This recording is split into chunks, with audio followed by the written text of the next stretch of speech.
Aw, come on, man. It's Go for it, dude. It's Friday! Friday! Friday!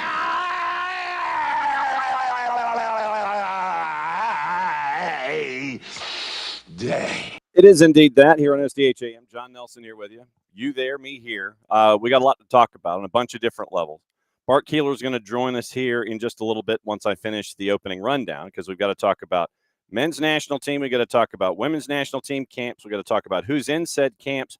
We've got to talk about Trinity Rodman and the deal that is apparently on her agent's desks from a different league other than the NWSL. We've got to get into all of that. Now, also, coming up 10 o'clock, Miguel Gallardo from Apple TV Plus and MLS Season Pass. He's going to be joining us. We'll ask him some questions about the purple team. We'll ask him that. And we'll also ask about the final 8 that are going on this weekend in Major League Soccer, get his thoughts on the season so far. Roster decisions. Charlotte have made their roster decisions public for 26. We got to get into that. Also, Kaylor Hodges is going to join us. We caught up with him late last night as he was preparing to go to Tulsa for the USL Championship. And so we've got to catch up with Kaylor. We're going to catch up with Miguel Gallardo. And we're going to catch up with somebody named Bart Keeler, because it's that time to discuss anything and everything going on with U.S. soccer. And so we bring in Bart, wasting no time in a no dilly, no dally zone on a Friday. What is up as you rep WBGV at the end of a Monday through Friday? What's going on? Mm-hmm. Well, John, I think you mentioned NCAA soccer, so had to rep Marcus Caldera and the Mountaineer men with a big win last night. Yes, absolutely true. Oh, that reminds me, I've got to load something into the system, because it wasn't all just men. It wasn't all just the men's action, but we did have some women's action yesterday, and there was one team in particular from a somewhat neighboring state to the WBGV folks, and they, as one of the top teams in the country, are no longer in the tournament, because this happened late in the second overtime, thanks to our friends at Ohio State University, their own selves, and the NCAA. Hiltonen and Notre Dame clears as far as the Ohio State defense, and Decker.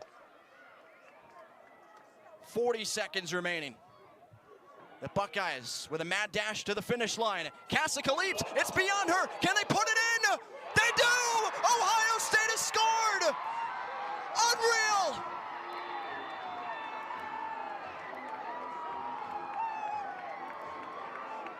"34 seconds left, and it's a scarlet and gray stunner in South Bend.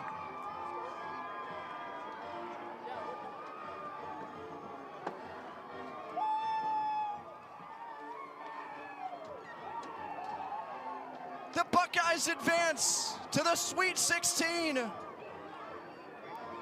Outshot 36-8, and it's this one that counts from Jaden Bonham.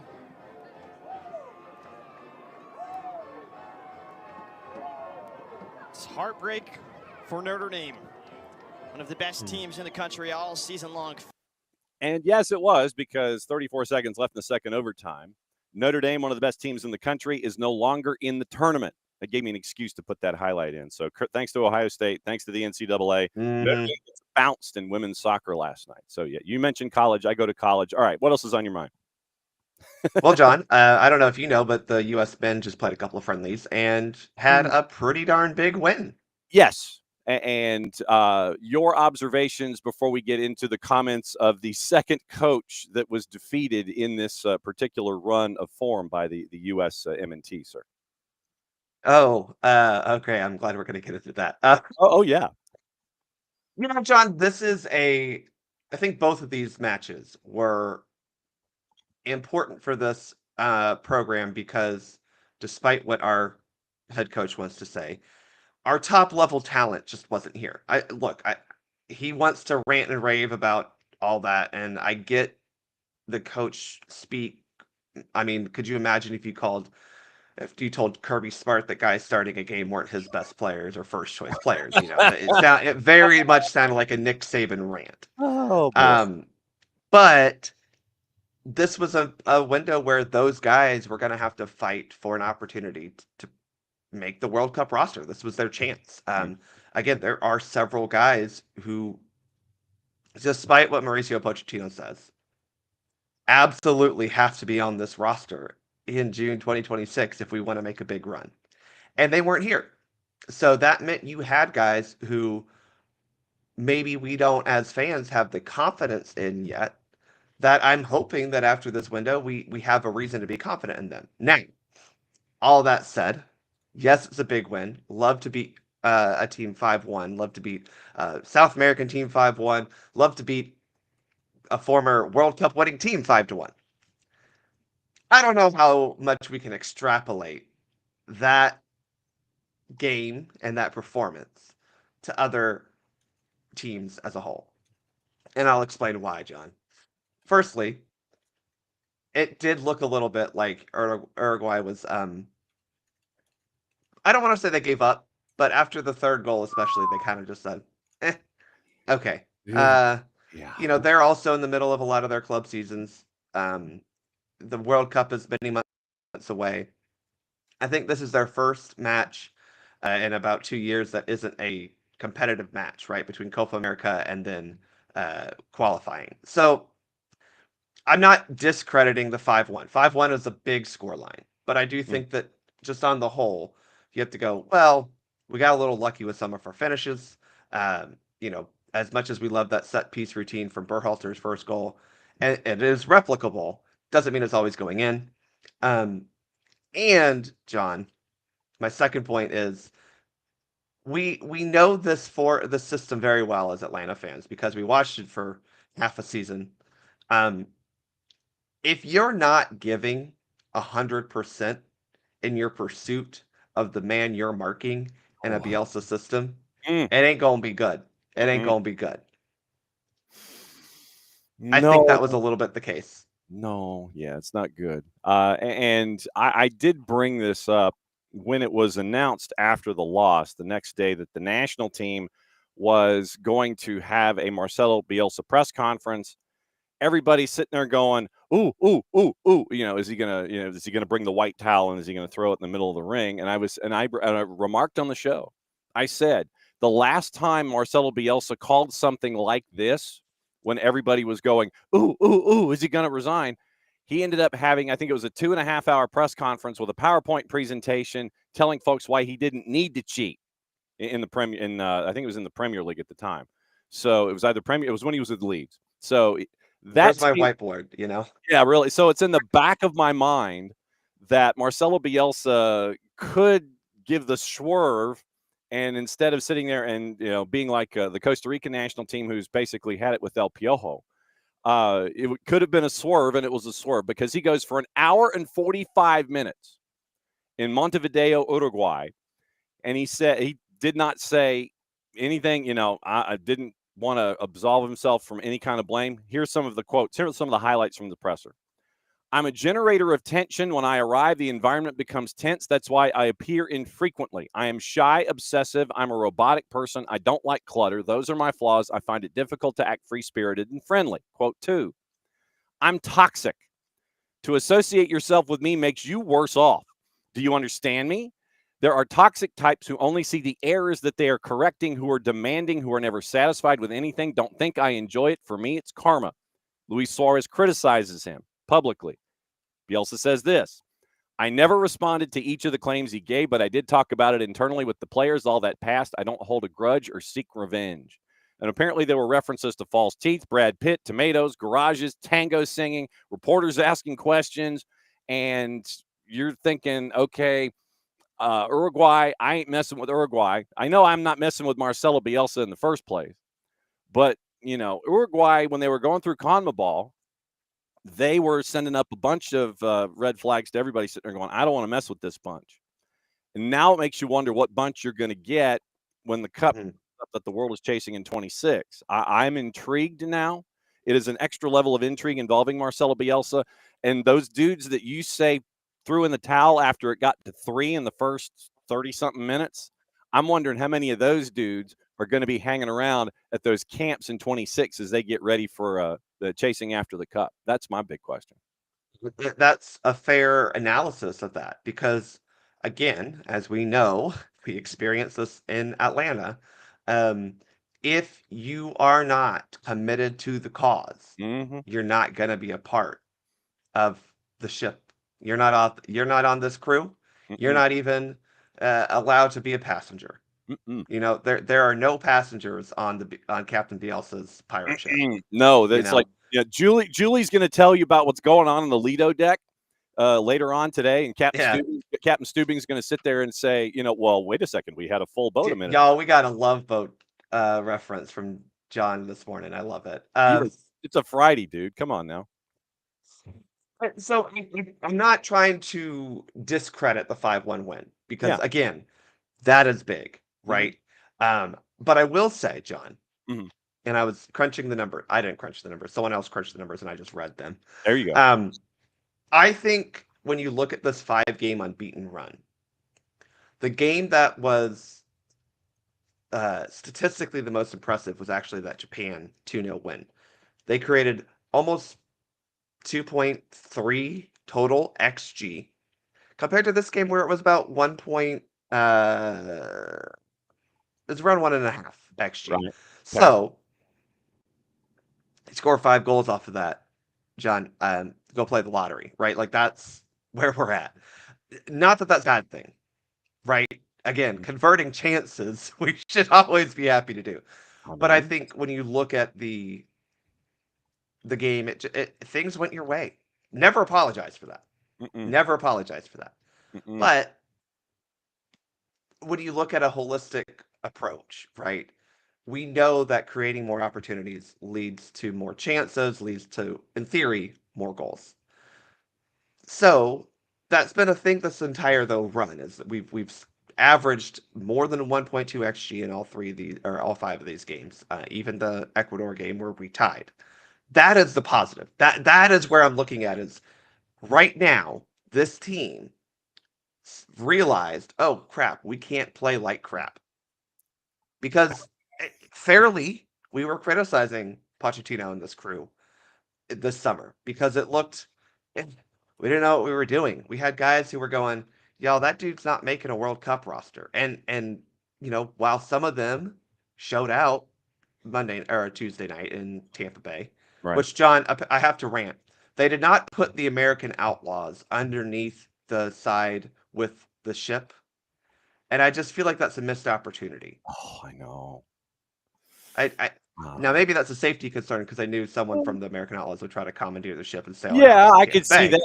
I could see you wearing the sideways pirate hat and trying to get onto the bow or the stern and grab one of the lines, sit there and go swinging back and forth on national television. I can see that. Captain Black Bart is ready to sail. Amen, brother. But I think when you look at the stretch, John, it's been good, and it finally looks like we have a direction. That part is good. Again, this one game is great, but I'll also say if we were told after the Switzerland game by the same dude to not panic or not, be super mad about it because he has a vision, that's fine. I think it's Dan on the Solid Verbal always says, you take your best game, you take your worst game, you throw them out. You are what you are on an average day. Look, it's judging in figure skating and gymnastics. You take out the high, you take out the low, you have your mean. Exactly. Yeah. But what we've seen the past couple games, John, is a team that is performing well, playing well, and for the most part, converting chances when they get them. And that is a recipe for success at a big tournament coming up on our home soil next summer. Yes, I have heard of this tournament. All right, what's it called again? The cup the world is chasing after in 2026, I believe. I don't want to get FIFA, mad or nothing. So that's why I kind of don't say global soccer event championship extravaganza. Yes, absolutely true. Where there will be serpentina and fireworks and the whole thing. We have a camp that is not a camp cupcake that is here in these here months, and it's on the women's side. And I wanted to discuss this because you have 26-player training camp roster for the final 2 matches of the year. Italy in Central Florida on the 28th. Fort Lauderdale, I guess it's at the Erector Set on December 1st. Naomi Girma returns for she returned to action with Chelsea for the first time this year. Roster gets 2 first-time call-ups. Bay FC keeper Jordan Silkowitz, Chicago Stars forward Jamise Joseph. Kate Wiesner was a training player during a Hayes first training camp in 2024. Obviously, that means that one of 7 players picked from the teams competing Saturday in the NWSL Championship game, along with Croy Bethune, Lily Royale, Emily Sonnet, Jalen Howell, Rose Lavelle, Jaden Shaw. So your roster. Keepers, Claudia Dickey, Mandy McGlynn, Jordan Silkowitz. 10 defenders in the 26. Bug, Fox, Girma, Patterson, Real, Izzy Rodriguez, Emily Sams, Emily Sonnet, Kennedy Wesley, Kate Wiesner. Midfield, Bethune, Coffey, Heaps, Howell, Hutton, Lavelle, and Johannes. Forwards, Joseph, Macario, Moultrie, Sears, Shaw, and Alyssa Thompson. What say you? Well, first off, John, there's a lot of women on this roster who'll be playing in a championship game on Saturday, and I hope everyone joins me at Side Saddle for that crossover event with Jolene and Side Saddle. So come on over.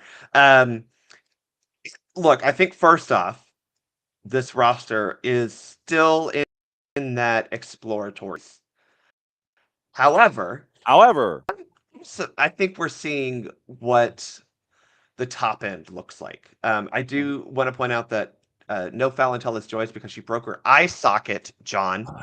She has a broken eye socket. But Dickey performed well last camp in the games that she got.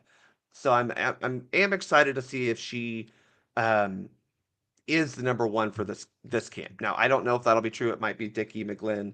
I don't think Silkowitz is factoring in too much. Now, I could be wrong. I like Dickey. I think Seattle, for some reason, gets good goalkeepers. If you remember, PTJ was at Seattle before she went to Manchester United. But that is still a position of I think PTJ is the number one. I think Dickey has proven if she can play with her feet pretty well and keep most balls out of the net, that's one to look for. Defenders, John, you mentioned it. Girma's back.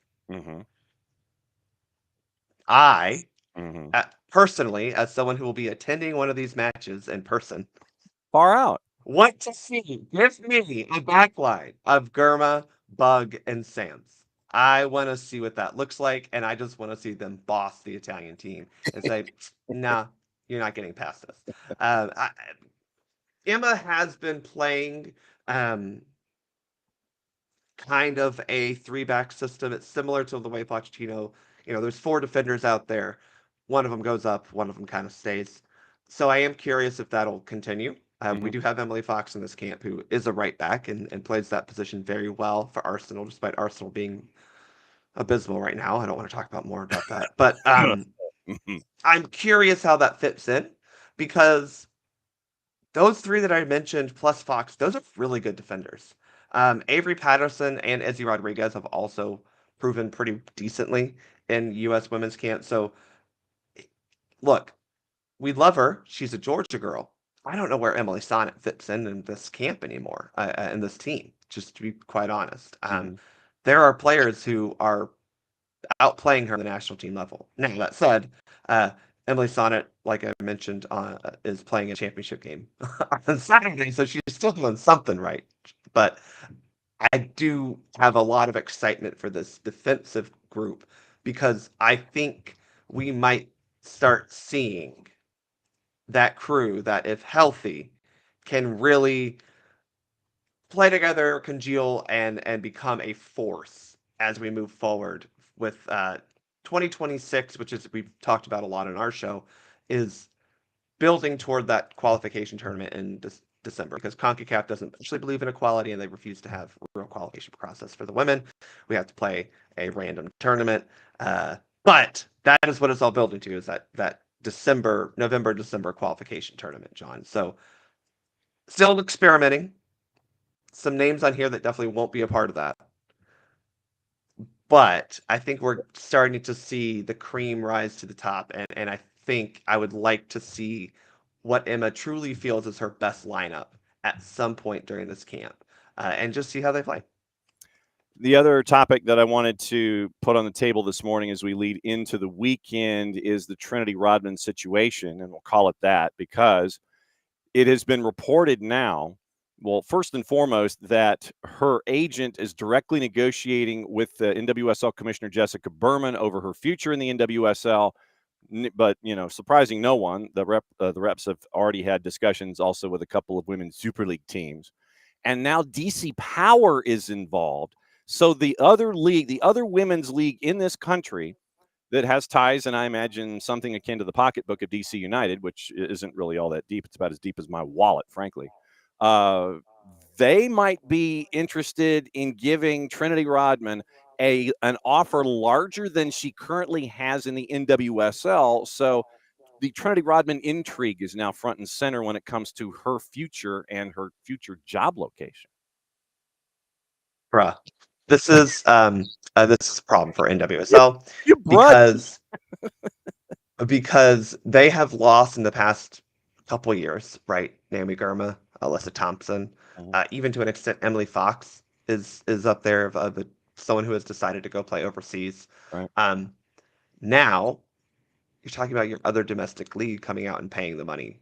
Now, first off, I wonder where DC Power is getting that money because they haven't seemed to want to actually put together a good team in the year and a half they've existed so far. I was going to say, the ties to DC United and because they share venue and everything. Yeah, because DC United throws around a lot of money too, John. Right. Yeah. As I said, they're my wallet is as deep as theirs. You want to see DC United's budget? Yeah, that's my wallet. And, you see what's flying out of my wallet right now. Now that said, the rumor is only about 800,000. And if I'm Trinity Rodman, I know my worth, and that'd be a bra in and of itself. Yeah. I do. If she wants to go be the female version of Christian Benteke and be on a team that's absolutely not very good, but is the shining star in that team, she probably can, and she would boss that league. Let's just be real honest. I mean, look, reality is NWSL is a better league than USL Super League. Sorry, but it just is.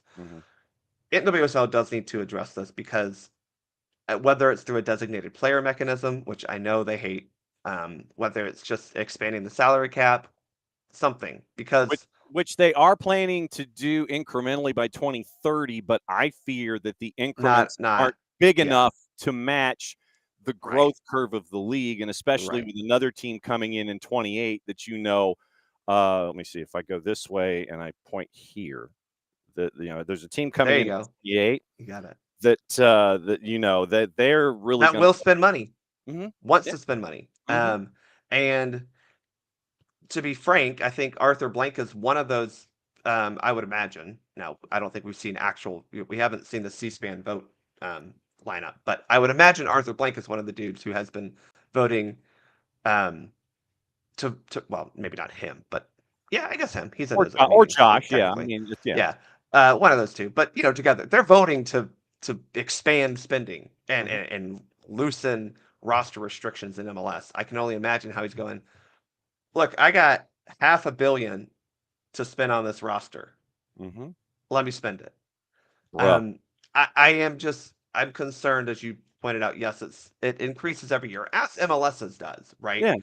But the thing about NWSL that they do not have to any sort of ability to compare to with MLS is NWSL, and I will continue to say this, is the best league of their soccer, right?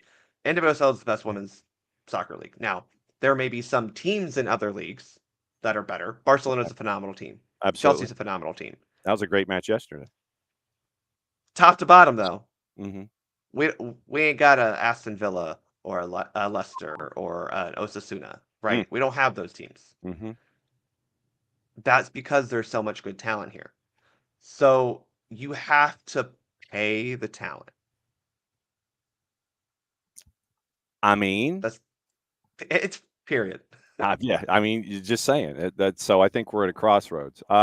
If we could, please, we'll put a bookmark there. Revisit it on Monday. You're coming back on Monday, or are you Thanksgiving, or what are you doing? Okay. No, I will be here Monday. I am not traveling. I'm not in suburban Chicago, freezing a little bit, like I was this past week. Actually, I was inside the whole time, so it was fine. But still, going I from was- point A to get inside to point B, traditionally, it's I was networking, John, as you do at these trade shows. Yes, absolutely true. What's up with Soccer for USPOD? We're gonna hopefully record on Monday, actually, because like I said, I didn't get home until Wednesday, and then I had a ton of things to do. So Monday we'll record a wrap up of these 2 games, and then continue to kind of have a couple episodes in December recapping both men's and women's years, and then our friend and frequent guest Lawrence Dockery does a yearly all attendance table. Basically, he puts out multiple stories, articles each year about attendance for all U.S. soccer that he can find. So MLS, NWSL, USL, NCAA. And so far, the attendance figures for U.S. Soccer, MLS, and NWSL have been a little disheartening, and we might have to go into as why that is. And we'll be going through that through December as well. So there's still content despite the fact that the men are no longer playing. And to answer David's question real quick, yes, there are sports bars. I do not have the names of them off the top of my head. There are plenty of bars around Enter and Coast Stadium that are very much within walking distance. He'll have no problem watching Tech beat Georgia on Saturday before you go watch the U.S. women play Italy, which should be a good matchup. I do want to underscore that. Italy is a semifinalist of the Euros. They are a pretty darn good team. Should be a good matchup. Hickory dickory dockery, the fans run up the clockery, and we'll keep an eye on what's going on with the Soccer for USPOD. As always, my friend, great to see you. Thanks for dropping by. We'll catch up with you on Monday with what happened on the weekend. Happy Friday. There he goes. There's Bart Keeler, and he's out the door. And so now it's time to catch up and raise a glass. It is time to raise a glass on a successful season. And for this, we go to Columbus, Ohio, and catch up with our friend Michael Parkhurst. Sir, yesterday I was sporting the gear. You would have been proud, but I salute everything that happened in year 2 for Rhode Island FC, and I know that you are still rueing what happened on the weekend, sir. But congratulations on yet another race well run for a young franchise. Thanks. Yeah, obviously disappointing finish. Had our chances in the game, didn't take them. That's what happens. Former Atlanta United guy got us. So it's all good. It happens. But yeah, we were close. Successful season. No doubt. So what were the lessons that you think you as an MIT and the front office and the club may take forward from year 2 that you can run into year 3, because it's you've got a new barn, you've got a new home, you've got all this different ideas of infrastructure and club organization and running things on 24/7. What do you think you'll learn that will be learned from this year that you can carry forward? Yeah, a lot. There's a lot on the business side and off the field, and first year in the stadium, learning a lot there.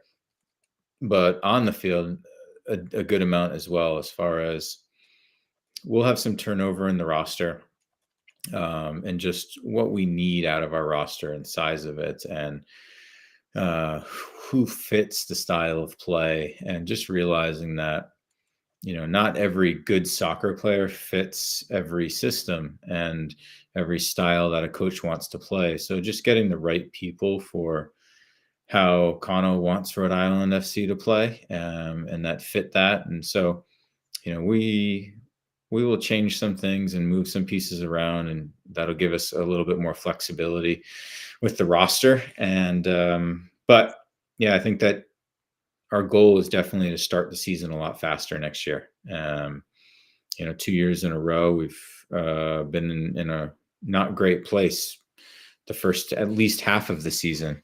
So we'd like to put ourselves in a better position halfway point next year, where we're, in the top 4 or right there. So yes, that's a big part of it.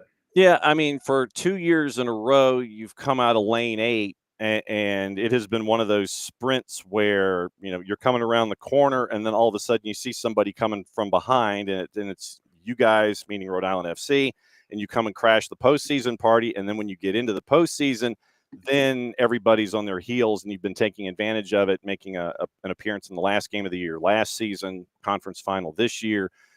when it comes to consistency of making sure that switch is flipped from the beginning, how difficult is that to be at 100%, but not completely and totally just blow out the engine when you really need it in the postseason? How hard is it to come out of the blocks storming, but not lose that momentum and that energy over the span of a season? So, when you get into the postseason, you still have that energy. How difficult is that to maintain? Yeah, it's super. It's a challenge for every team in the world.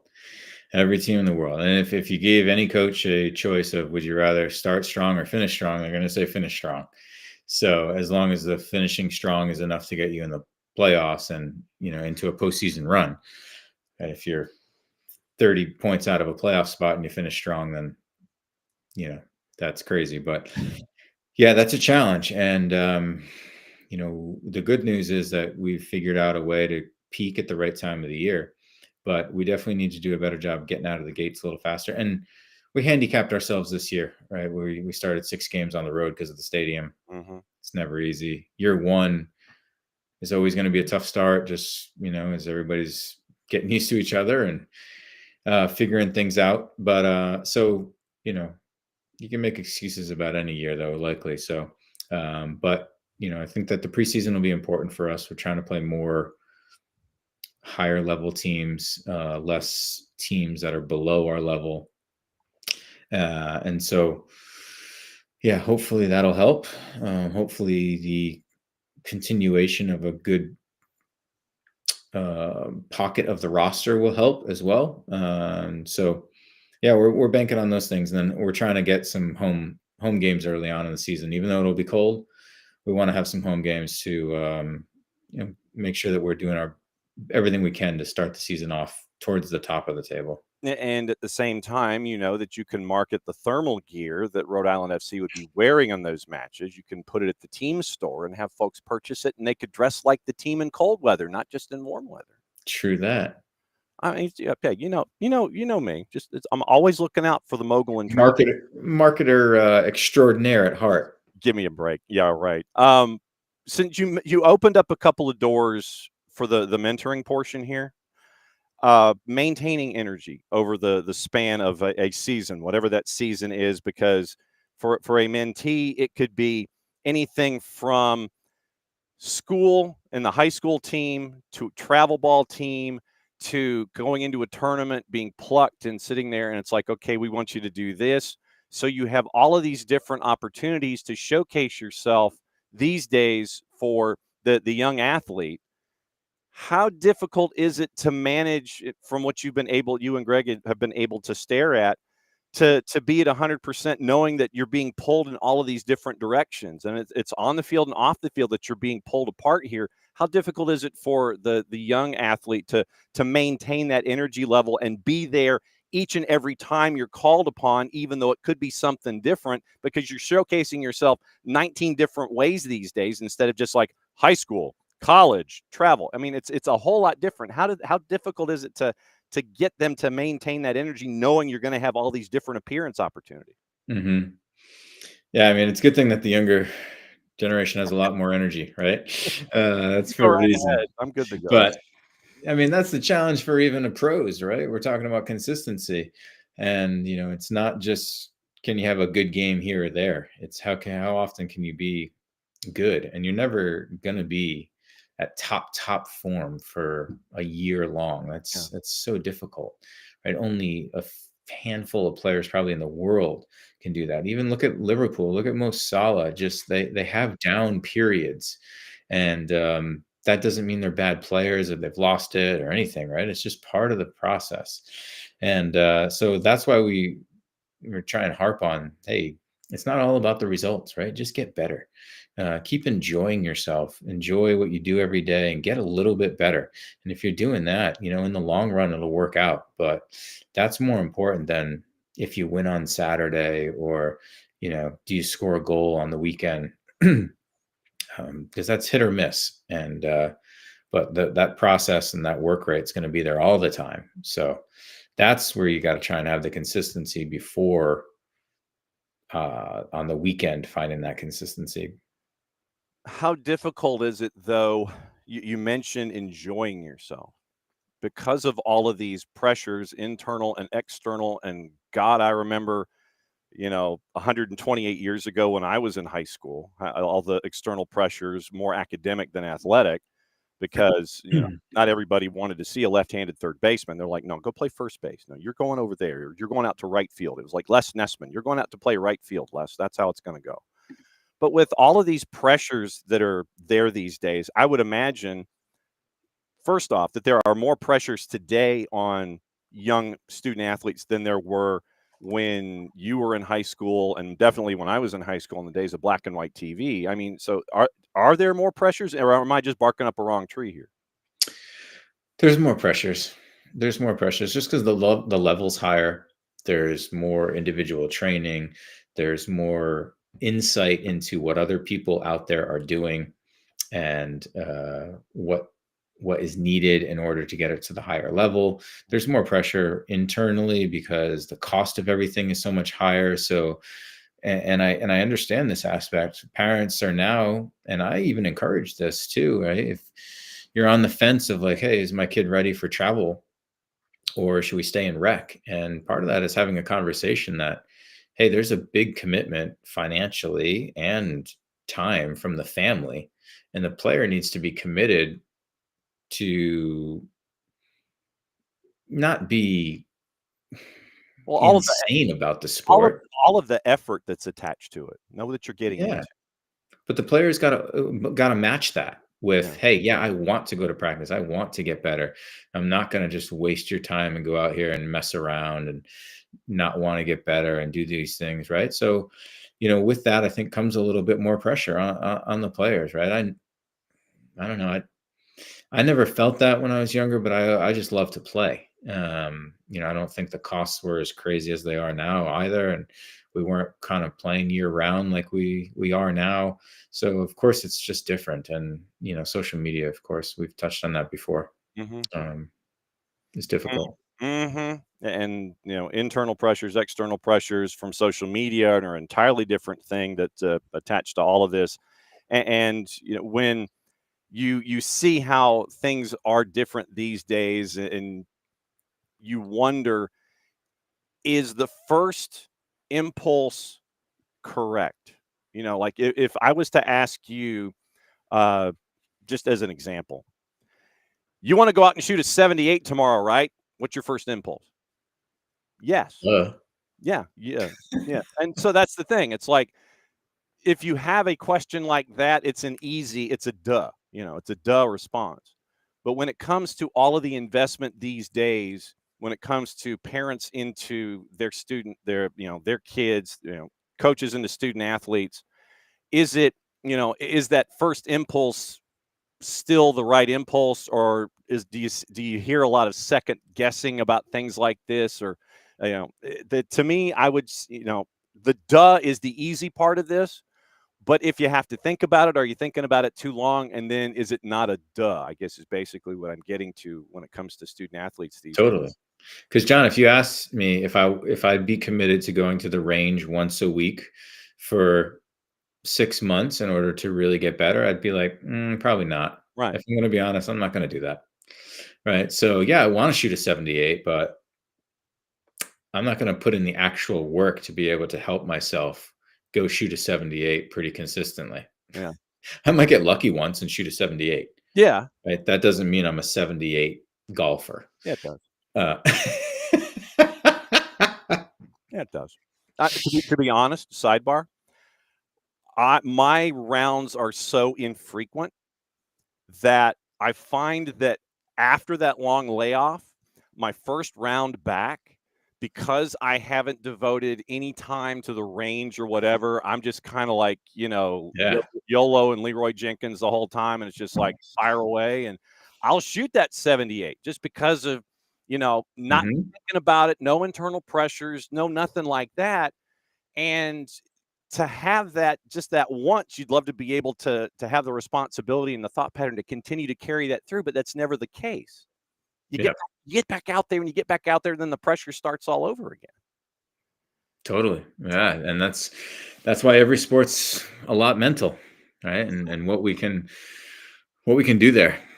Side note, I am going. So I'm going to be down in Atlanta next week because we're doing a camp, Greg and I, with 90 plus training in Marietta. Nice. On Monday and Tuesday, but I'm getting down there early because I'm going to play golf with former Atlanta United legend Mark Bloom on Sunday morning at Cherokee. So I'm very much looking forward to that. Are you going to play like dollar Nassau per hole, or is Bloomy going to sandbag you the whole time? How does this work usually? Likely. I mean, he's in the finance world now. He's a finance bro. So my guess is he probably plays golf like 5 days a week and works like 5 hours a week. I don't know that for sure, but that's my guess. So I haven't looked up to see what his handicap is. I probably should do that to see, Well, no, but I think the key is not to practice between now and then and just go out there and just crush it. There's no practicing, John. It's like 40 degrees here every day. I'm not, That's what I'm saying. Have you ever thought about installing an indoor Parkhurst golf dome facility? No.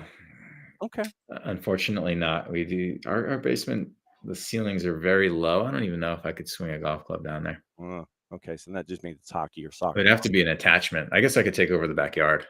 Yeah, you could create the Parkhurst dome and just do something in the backyard and have your own like a carriage house. Just sit there, except it's a carriage golf facility.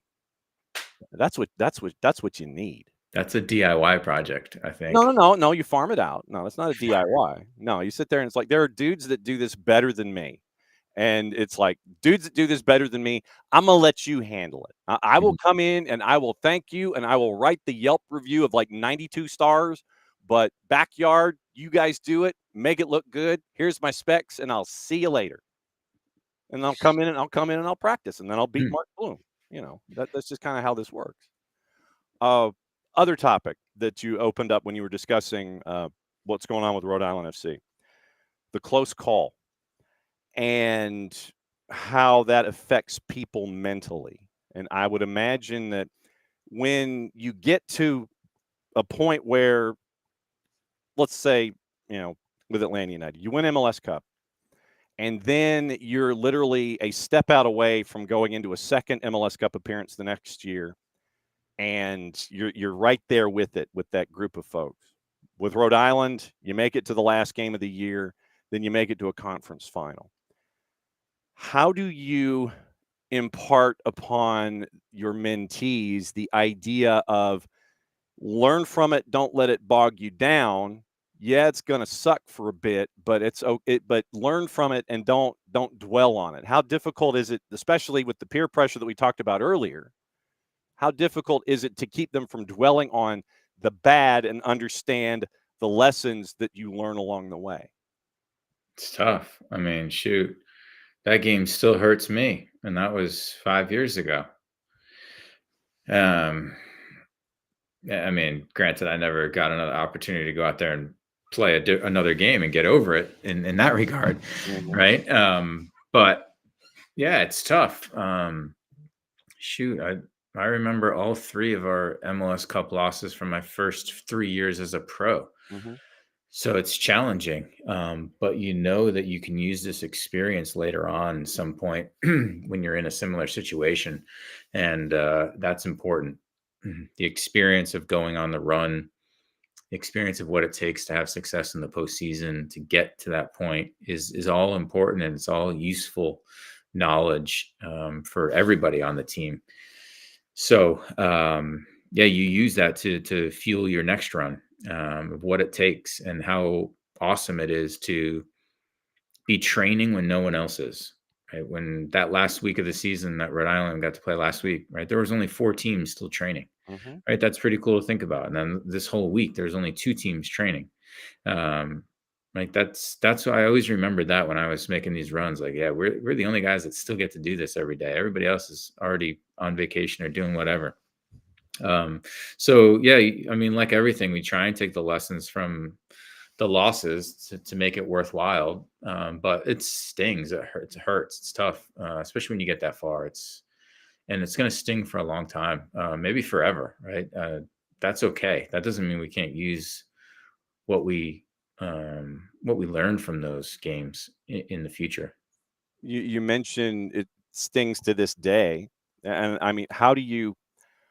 I would imagine also that is it difficult to convert a negative to either a positive or just a kind of something that you navigate and understand? Is it easy to flip that switch over time? Is it something that you just flip immediately to it's like, yeah, okay, it was great. I'm learning my lessons from it. Okay, move on. How is it difficult to flip that switch to go from yeah, this sucks to understanding a lesson when it comes to being on the field, even though you may feel differently off the field? Yeah, and I don't think you have to flip the entire thing, Mhm. right? I'm never going to look back at that Toronto game and say, "Oh, that was a positive," No. right? No, it wasn't. It sucked. It Mhm. will always have sucked. But for other guys to look at and say, "What positives can I get from it?" Mm. Right? You can take some positives from an experience, and the experience is still not great. And so I think that's the differentiator. That's still difficult because it still requires you to analyze it and look back on it. And that's tough to do with something that was painful, didn't go your way, you didn't play well, right? It's tough to look back on a game that you played terrible. Um, that's tough because you are trying to forget those difficult moments and put them out of your head. So can you look back? Because you usually don't have a chance to look back until at least a day or two after, right? When the video is available and you can look at it and analyze it, right? And well, the night after the game, I already visualized it all in my head. I went back and thought about all the negative things. So I want to get it out of my head. So it's tough to go back and look at it and learn from it. That's just the nature of it. But that still makes it important. But I don't think you have to flip the whole thing because that's unrealistic, I think. Is it easier to Mhm. compartmentalize as you get older, or is it just a learned trait from the absolute beginning of when you're, an athlete and understanding what you want to do with a career or whatever? Is it something that you picked up early in compartmentalizing, or is it just a learned trait over time? Gets easier, I think, over time, a little bit. I think that you realize that some things are just meant to be, and you don't know why that is in the beginning. Right? And I think I've talked about this before. Like I was so mad at Columbus for trading me, Yeah. and then you don't know that it's going to work out in Atlanta. You don't know that it's going to be amazing, and you would have asked to be traded, in hindsight. So you just don't know at the time. But it's tough to say, hey, for some reason, it's not meant to be, or this wasn't meant to be, or for some reason, this is happening to me, and I have to try and make the most of it. And that's tough. And I think you need some experience of going through something and getting on the other side of it and realizing like, hey, it worked out for a reason. It wasn't the journey that I thought I was going to take, but this journey's hardened me, and it's I'm still on the right track. Do your mentees question, when they're talking to you and Greg, do they question the journey at that age? Like I said, and these are probably generational divide questions that I'm asking this time, but do they question the journey more? Are they more confident in the journey these days? How is the mentee when it comes to what they want to do with their future? Are they still asking questions? Do they know what they want to do? How are they reacting these days? Yeah, a lot of them know where they want to get to in the future. Yeah. They've got this thought of, I want to be pro, or I want to play in college, or I want to get to an MLS Next academy team, right? But we're trying to help them through that process. It's okay to want that and have that as your goal. What are you doing on a daily basis to try and achieve that goal? That's what we really are trying to help out with, is that approach and breaking it down so that whether they accomplish that goal or not, they can look back and say, hey, did I take these steps to give myself the best chance? And if you did that, then you're probably in a pretty good space to have success either in something else outside of soccer, or just to change your pathway and say, hey, maybe I need to go to D2 first and then I'll go to a D1, or whatever it might be. And it's I think it's refreshing to hear from you when we have these discussions how level-headed it seems the modern day mentee is. It's like that they get it and they understand it. Is everyone level-headed? How much coaching to get to level-headedness are you three having to do, or is perspective, I guess the level of coaching that you have to do and mentoring that you have to do for them to gain perspective to a point? How much of that do you have to do these days? A lot. Yeah, a lot. I mean, there's some players, of course, that are more inclined and kind of wired that way, but there's a lot that aren't, and it's not just a, hey, listen to me talk and tell you this thing for 30 minutes and you'll be good, right? It's kind of showing them things on the field. Like I've got a mentee.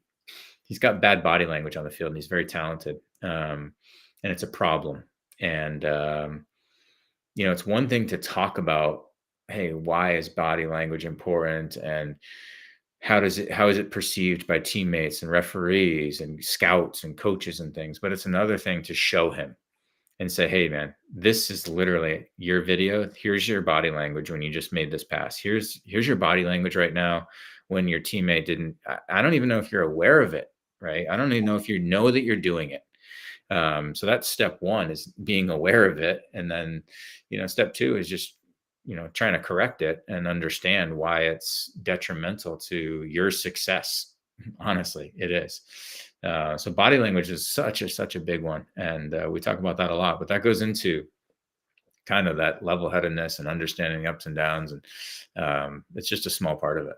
See, now, of course, at the tail end of our conversation, you open up a door like body language, and that's going to be like, I'm serious. No, this is the way it always goes. It's like, we'll have a door, we'll open a door, and we'll go down a road, and then always 10 times out of 9, you'll say something at the end, and I'm like, damn, I wish, we had another like 35 minutes or something to get into something like that. But what that also does is it sits there and reminds me that you need to have Mark Bloom's body language be as poor as humanly possible this weekend. Oh, I'm gonna get in his head. That's for sure, John. I'm gonna win the mental game. See, now, and that's damn it, mental game. Okay, all right. So, and mental game with mentees. So you've given me 2 topics to talk about with you next time out of the blocks, in addition to everything else.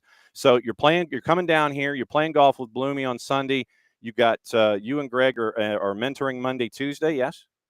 Yes, we are having a on-field camp, so actual skill stuff. But then part of that, the last 30 minutes of camp, is mentoring. Then we're kicking off our Inter-Atlanta partnership, doing some mentoring sessions with them. Yes. Doing some futsal training. I mean, we got a packed couple days. Awesome, as always. At BG Mentoring on the Twitters, at MF Parkhurst on the 280 character app as well. And it's going to be fantastic to have you down here. Before you go, what's Thanksgiving going to be like at the Casa de Parkhurst? Low key. We keep it low key. It's going to be football and cooking at the house, and we're trying to maybe do something on Thanksgiving morning where we go donate time, help out somewhere, do something. We haven't done that before, but we feel like we should, especially this year. And so, yeah, that's TBD. But the rest of the day would just be us chilling, eating, hanging out. Good deal. As always, my friend, thanks for opening all these doors. It's great to see you. Enjoy taking Bloomy to the shed when you play 18. Have a fun time with Inter-Atlanta. We'll catch up with you next time, my friend. Great to see you. Thank you very much. Have a great weekend. Happy holidays, and enjoy the Thanksgiving. You know it, Michael Parkhurst, everybody. And so now it is time, since I tried to filibuster right up till 10 o'clock. And I'm like right there. So I'm wondering if I need to do another 30 seconds or so just to get it right to 10 o'clock. You know what? Forget it. We've got another first-timer here on the morning show. And 10 o'clock on Friday mornings is where we bring in all of our friends from Apple TV Plus, and we get to talk about what's going on, season, and all this kind of stuff. We have a very special background this week. Literally, it is a fantastic studio space that Miguel Gallardo is in. We're going to bring him in for the first time, and we're going to welcome him to the morning show. So where are you, Miguel? Hey, man, what's going on? First of all, your timing is impeccable, I must say. Oh, because I hopped on and you were right done with Parky. What a player he was. I'm sure he was disappointed, with all the Atlanta United situation this year. But to be frank with you, I am at the LaGuardia Airport. I just landed. I am here to cover the conference semifinals. I'm really looking forward to it. It should be a great weekend of soccer. No doubt about it. And so how was the flight, by the way? We have to ask Oh, these important easy questions. peasy, man. From Orlando, it's a 2-hour flight. I'm used to it by now. It's a great flight. It's not a big deal at all. So happy to be here. Obviously, that little break in between the FIFA break, it kind of takes a little bit away from the emotional attachment that I have with the playoffs. But hopefully, within the next 24 hours, we can start to fire up the engines and start feeling excited about it. Get away a little bit from the international soccer, which, by the way, the U.S. men's national team. I mean, what a performance they had, huh? But just really excited to reconnect with the league. Hopefully, with this new calendar thing, this won't be an issue anymore, right? Because I do think that it's a little bit of a negative thing that you have to cut off playoffs in the middle of them so you can focus on international football. So hopefully that won't be the case anymore.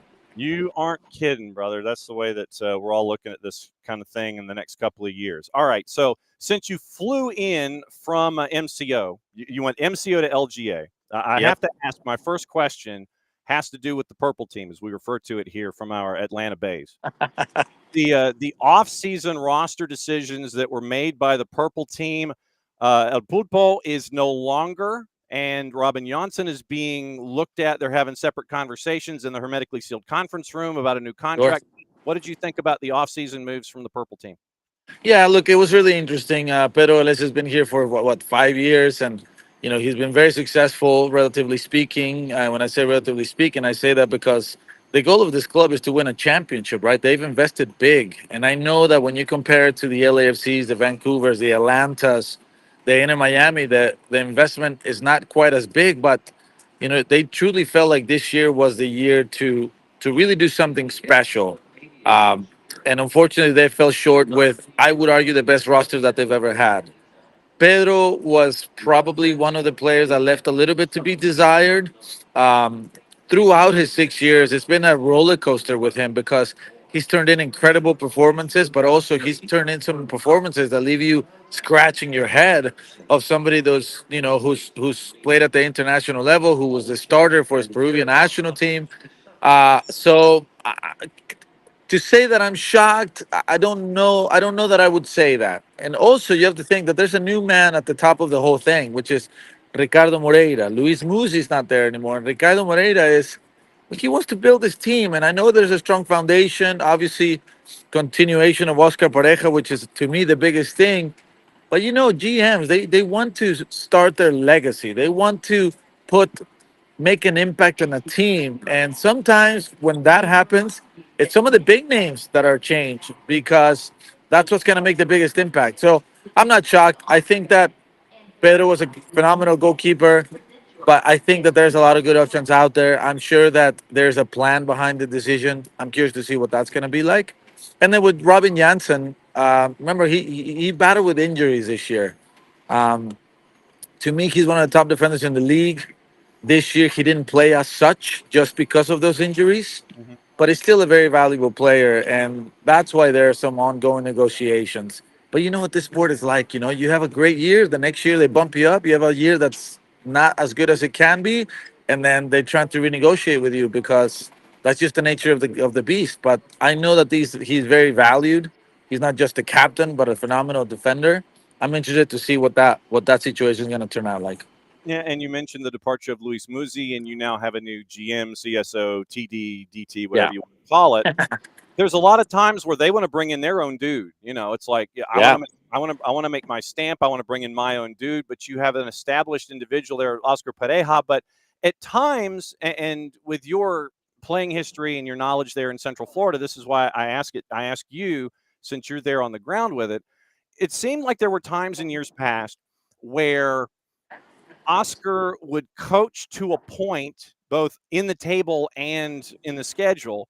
And then it'd be like, okay, we're in the playoffs, we're safe, everything's good. And then you kind of have the downswing of the bell curve and you hit the playoffs and you end up with a clunker. And it seemed like, okay, we're in, slow fade, and then you get bumped. Then a couple of years ago, he went against that type and tried to maintain it as best he could. And that was the strongest and the deepest run, I think, that the purple team had in the postseason. Last season, I think we went back to that where you got to a point, and then it's like, and then Yeah. you get bumped. I mean, how big a leash do you think Oscar has coming into 26? Yeah, and listen, that's a great analysis, right? Oscar Pareja was known for the Papi special in years back. He was known for scoring a goal, sitting back, and trying to see out a win. Over the last couple of years, I've seen a massive evolution in his style, being very aggressive. I remember last year, his substitutions were offensive, regardless of the score. You're winning 1-0, 2-0, and you would sub in attacking players. And I started to see an evolution, but it brings me back to a conversation that I personally have with him. We were actually playing together in a seven-a-side indoor soccer league during the break. And Uh-oh. listen, I was brave enough, and I asked, it's like, Coach, tell me why. And I said some of the things that you say, and he said to me that coaches can only play the style or the strategy based on the players that they have. And when he said that, fast forward 2 years, he proved it to be true, because when he had attacking pieces, when he had players that can come in and change the game, whether if it was losing or winning, the subs were always offensive, and he was always on the front foot. Now, I say that to say that this year, the complexities of of the league. It's so long. The weather, the travel, the international breaks. It's just so complex, and it's so difficult to time. It's like the market, right? It's so difficult to time the dip, but you're gonna have a dip. You know that you're gonna have a high moment during the league, and you just don't know when that's gonna be. Preferably, you want it towards the end. And I just think that things didn't work out in his favor when it comes to the team finishing out the strongest way possible. I think the Muriel situation was big. Muriel was phenomenal for 4 games, and then 2 games he would disappear, and then he'd be a sub, and he would come in, change the game. He was very much a roller coaster of emotions. And to me, when you have a designated player that you cannot guarantee the output, forget about the productivity. I'm talking about what you're going to get from him in terms of the controllables, how much you're going to run, how much you're going to press, right? The energy that you're going to put into the game. I don't know that they were able to guarantee that with Muriel. And then obviously Duncan McGuire, with the situation of him going to Blackburn and then not working out. Then he comes back, he's injured. I just don't think that they had enough pieces to be able to withstand the dip. And towards the end of the season, I think for me, they lost the playoffs, or at least I hope I lost a little bit of hope when they lost on decision day versus Toronto. And I knew it wouldn't be an easy game because Toronto finished strong. They were undefeated like 5 games before that decision day. And they were a team that's being rebuilt with Georgi Mihailovic. So I knew if they lose that game and have to play the play-in, I don't give them a lot of hope. And sadly, that's what ended up happening. But again, I don't know that the coaches can't control when the team is on a high and when it's on a low. And unfortunately for Oscar Pareja in Orlando City, with one of the best rosters that they've ever had, despite some of the injuries at key moments, they fell short and they finished the season uh, in a low point, which translated into the frustrations and them being disqualified. Miguel Gallardo, Apple TV, waiting for his luggage at LaGuardia here. Hanging out. Hour. I don't. Am I far off? Are you waiting for your luggage? What the? I see my luggage like a little like in a carousel. You know what I mean? Yeah. Just going around and round and round. That's okay. No one's gonna take it, man. Okay, I just checked it. I just wanted to make sure that you're in a safe luggage zone before you head to the studios this weekend. No one's gonna take my oversized suits. Okay, dude. I'm right there with you. I make sure that I have the ugliest colored suitcase ever. So that would it's got to be like something pastelish or purple or pink or something. So I know no one's going to take it. That they don't want to be caught with that kind of a thing. So it's easy in the carousel. We're down to the final 8. Yeah. And when you look at the seedings in the East and the West, it's fairly chalky. That it's top seeds all the way through.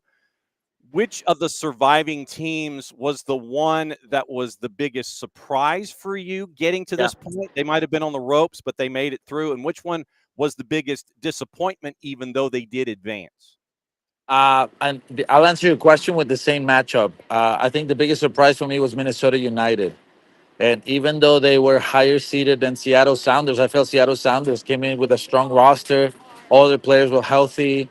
I felt like they were coming in at a really good moment, and Minnesota United was coming in with some key injuries, without a striker, and with a style of play that if you concede a goal, it's difficult to climb back. And that's the challenge with teams that play so defensive when it comes to the flow of the game, because when they have to go find the goal in this format, that's where the challenge becomes more difficult. And I was shocked. I was surprised that Seattle Sounders didn't take that series, because I think during the game they were a better team that just made mistakes. Obviously, folded during the PKs, and to me that was the biggest surprise. Is Minnesota making it through, and the biggest disappointment was Seattle. Was I surprised that NYCFC made it to the next stage? No, I think that was, for me, that was my dark horse. They were coming in very strong with Alonso Martinez scoring goals, with Fernandez Marcao settling into the league really well, with Hack in the middle of the field playing center back as well, doing a really nice job. Maxi Morales, vintage Maxi Morales, and a couple of other interesting pieces. So I wasn't shocked about them. Now they're going to be in a really challenging situation because Alonso Martinez is out, Andres Perea is also out, and they have a couple of other players that are not going to be available. So again, Minnesota, biggest surprise. I wouldn't say it's a massive shock, but it is. If I had to pick who surprised me, is them, and biggest disappointment would have to be Seattle. All right, so now we're looking at things. We'll start in the East. You mentioned NYCFC and the road that they've got to take going up against Bradley Carnell. So let me go to the other matchup with Messi and friends going to Cincinnati. Yeah.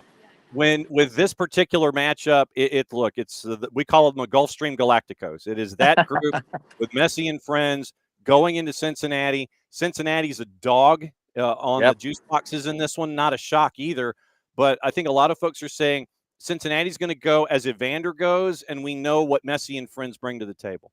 Sure. Yeah, I think that's a fair analysis. I do think that Cincinnati has more dogs. I think Cincinnati has more options, and they don't necessarily depend on Evander to create chances or to be dangerous. I also think they have a little bit of a better defensive structure depending on who's available. By the way, not by much, not by much, and I say that because obviously, Miazga, I don't know that he'll be available. Robinson's is a terrific defender. Haglund, I mean, who the hell would have thought that Haglund would be in a championship caliber team in this stage of his career?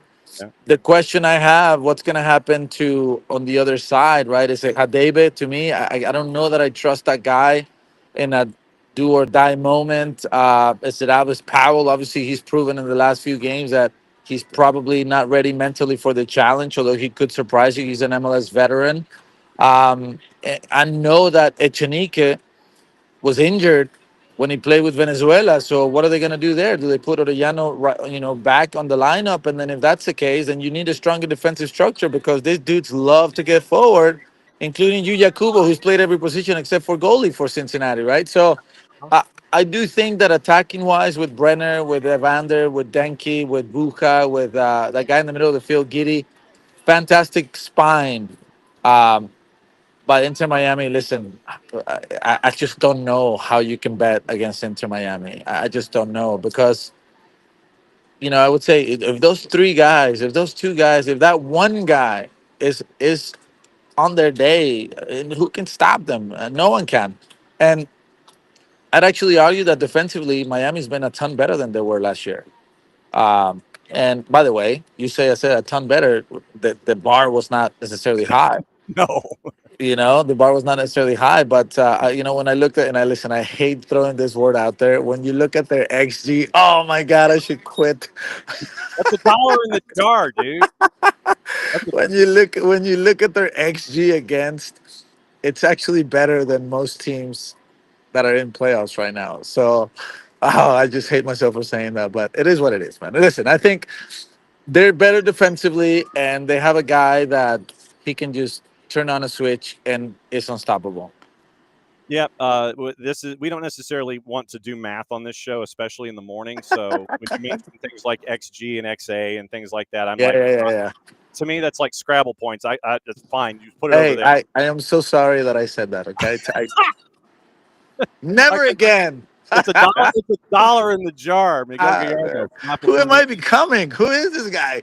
It's you haven't even put on the suit and the makeup yet, and you're dropping like XG on us before you head in for Oh, Apple that's TV so sad. on the weekend. All right, Western Conference before you get Yeah. your luggage before it gets hijacked from you. Yeah. You mentioned Minnesota. Yes, we know they play like the ball's got cooties. They don't want to touch it until you make a mistake, and then they're going to score. San Diego is worse at home than they are on the road. They're Yeah. also a first-year team. Are they intimidated by this situation? Are they YOLO because they're in this situation? Think about the 1-4.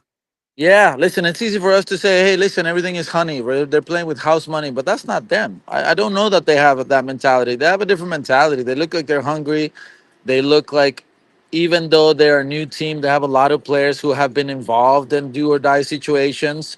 Some of the guys that came from the foundation or the organization that they have in Europe, and other players that have MLS experience. Chucky Lozano, will he play? Did he come out? I think he came out injured for Mexico. Is he in the doghouse with Mikey Varas? I don't know, but I don't I don't worry about this San Diego team because of their inexperience in MLS. I worry about this San Diego team because they're playing a team that their style of play is gonna be like a ring in a finger. Like it's just gonna be. It's like, yeah, we want them. We don't want anyone else. We want San Diego because there's just no team in Major League Soccer that loves the ball more than they do, that are risky with it, even playing rondos inside their 18-yard box, which is wild. But at the same time, I love and I appreciate, and I wish more teams played that way. But Minnesota has to be very, very careful because you don't want to give them the ball too much because they will just grow in confidence. And they have game changers. They'll find the pockets, they'll find the spaces.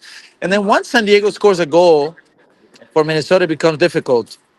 I say that knowing that Seattle completely blew it, but I think that this is a good matchup for Minnesota. I'm not worried about San Diego's mentality. I'm just worried about just the style of both teams. Then the marquee, the 2-3, Vancouver and LAFC. Ah, BC Place, if they could have sold another 20,000, they would it have done. is so juicy. Like that's so juicy. And this next thing, I don't know what this conference thing is gonna change to. I don't know what the standings or whatever is gonna look like. The player format is gonna look like over the next couple of years. But what I can tell you is that, oh man, isn't this like this is an MLS Cup final, and it's unfortunate that they're finding themselves in in a semifinals of the conference because God, this match is so juicy. And I listen, I'm not a gambling man, but if I were, this would be a tough one. Ain't This would be touching so tough. it. Ain't touching this one with juice boxes at all. And let me check real quick before you get out of here. Let me check the juice boxes on this one and see. Like I said, I ain't touching it, and there's no No, chance I ever would, because I'm just going to sit back and enjoy this one that's because right. of how chaotic it's going to be. Yeah. Friday, I mean, literally Saturday night football, and the home side is a plus 112. 90-minute draws a plus 252, and LAFC is a plus 212, a decided underdog on the road heading to BC Place. Like, in what world do we live in that LAFC with Buanga and Son are underdogs? Isn't that crazy? But that's how tight this game is gonna be. And if I had to, well, listen, I'm not even gonna go there. Mm. I would give LAFC a slight edge,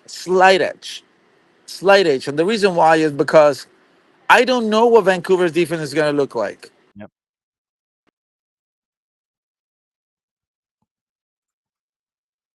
Oh, right at the end of the conversation, we lose the video signal. He's in LaGuardia Airport, by the way.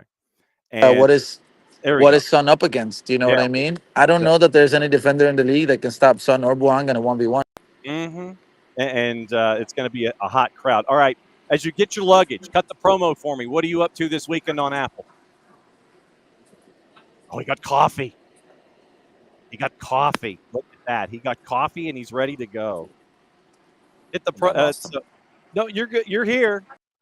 Oh, so come back in. All right. So let's see. Miguel, I think somebody tried to call his phone because you could tell he was He was dialed up on the phone, and I think somebody tried to call him, and that's what knocked him out, as he had his coffee in one hand and he had the device in the other hand. So that was where we were. So I think that's what happened. I think somebody tried to call Miguel Gallardo while he was on with us.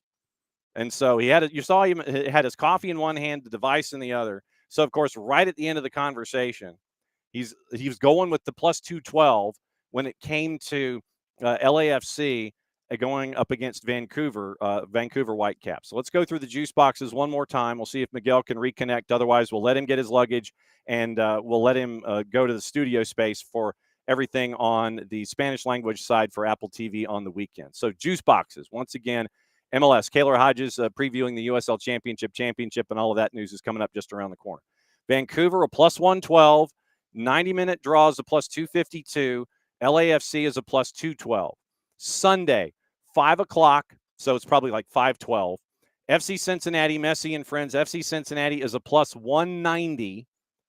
Messi and Friends are a plus 120. 90-minute draws a plus 272. The fact that they are a 70 juice box difference there, that's big. 745, which I don't know if that means 757 or not, but we'll say 745-ish. It is Philadelphia at a minus 118. 90-minute draws a plus 259. NYCFC is a plus 287. And Monday Night Football, 10 o'clock kick. So 10 o'clock listing, 10-12 kick in San Diego at the Murph Dragon. San Diego's a minus 164. 90-minute draws a plus 309.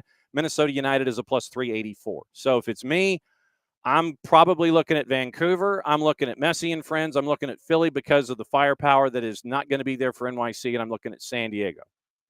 I think San Diego gets it done. And literally, as we are talking, the number just plummeted to a minus 164. So that's where we are. I'm thinking Vancouver and San Diego. I think Vancouver and LAFC might go for a while, might be the 90-minute draw thing at a plus 252. And I'm thinking Messi and Friends in Philly for Thanksgiving weekend, and that will happen in that one. Just to remind you about next week. Monday, Tuesday, Wednesday, normal.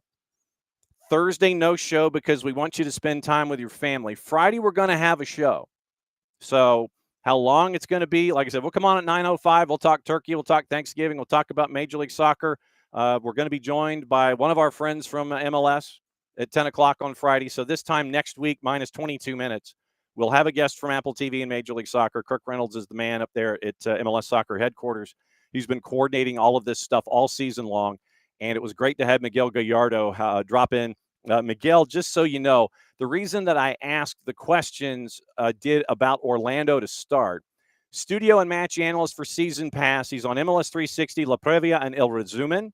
He was 5 years with the Purple Team when their local broadcast, so I'm sure that he and Evan Weston are on a first-name basis on ESPN Plus and on their local affiliate. Covered the 2019 Women's World Cup for Orlando Television, Florida Cup International Series before he was in broadcasting, 12 years as a keeper, Tigres in Liga Ascenso for the Purple Team and for Jacksonville Armada. So if that was where the name came in, then that was where Miguel Gallardo might be familiar to you. Once again, community ambassador for the Purple Team for the last 8 years.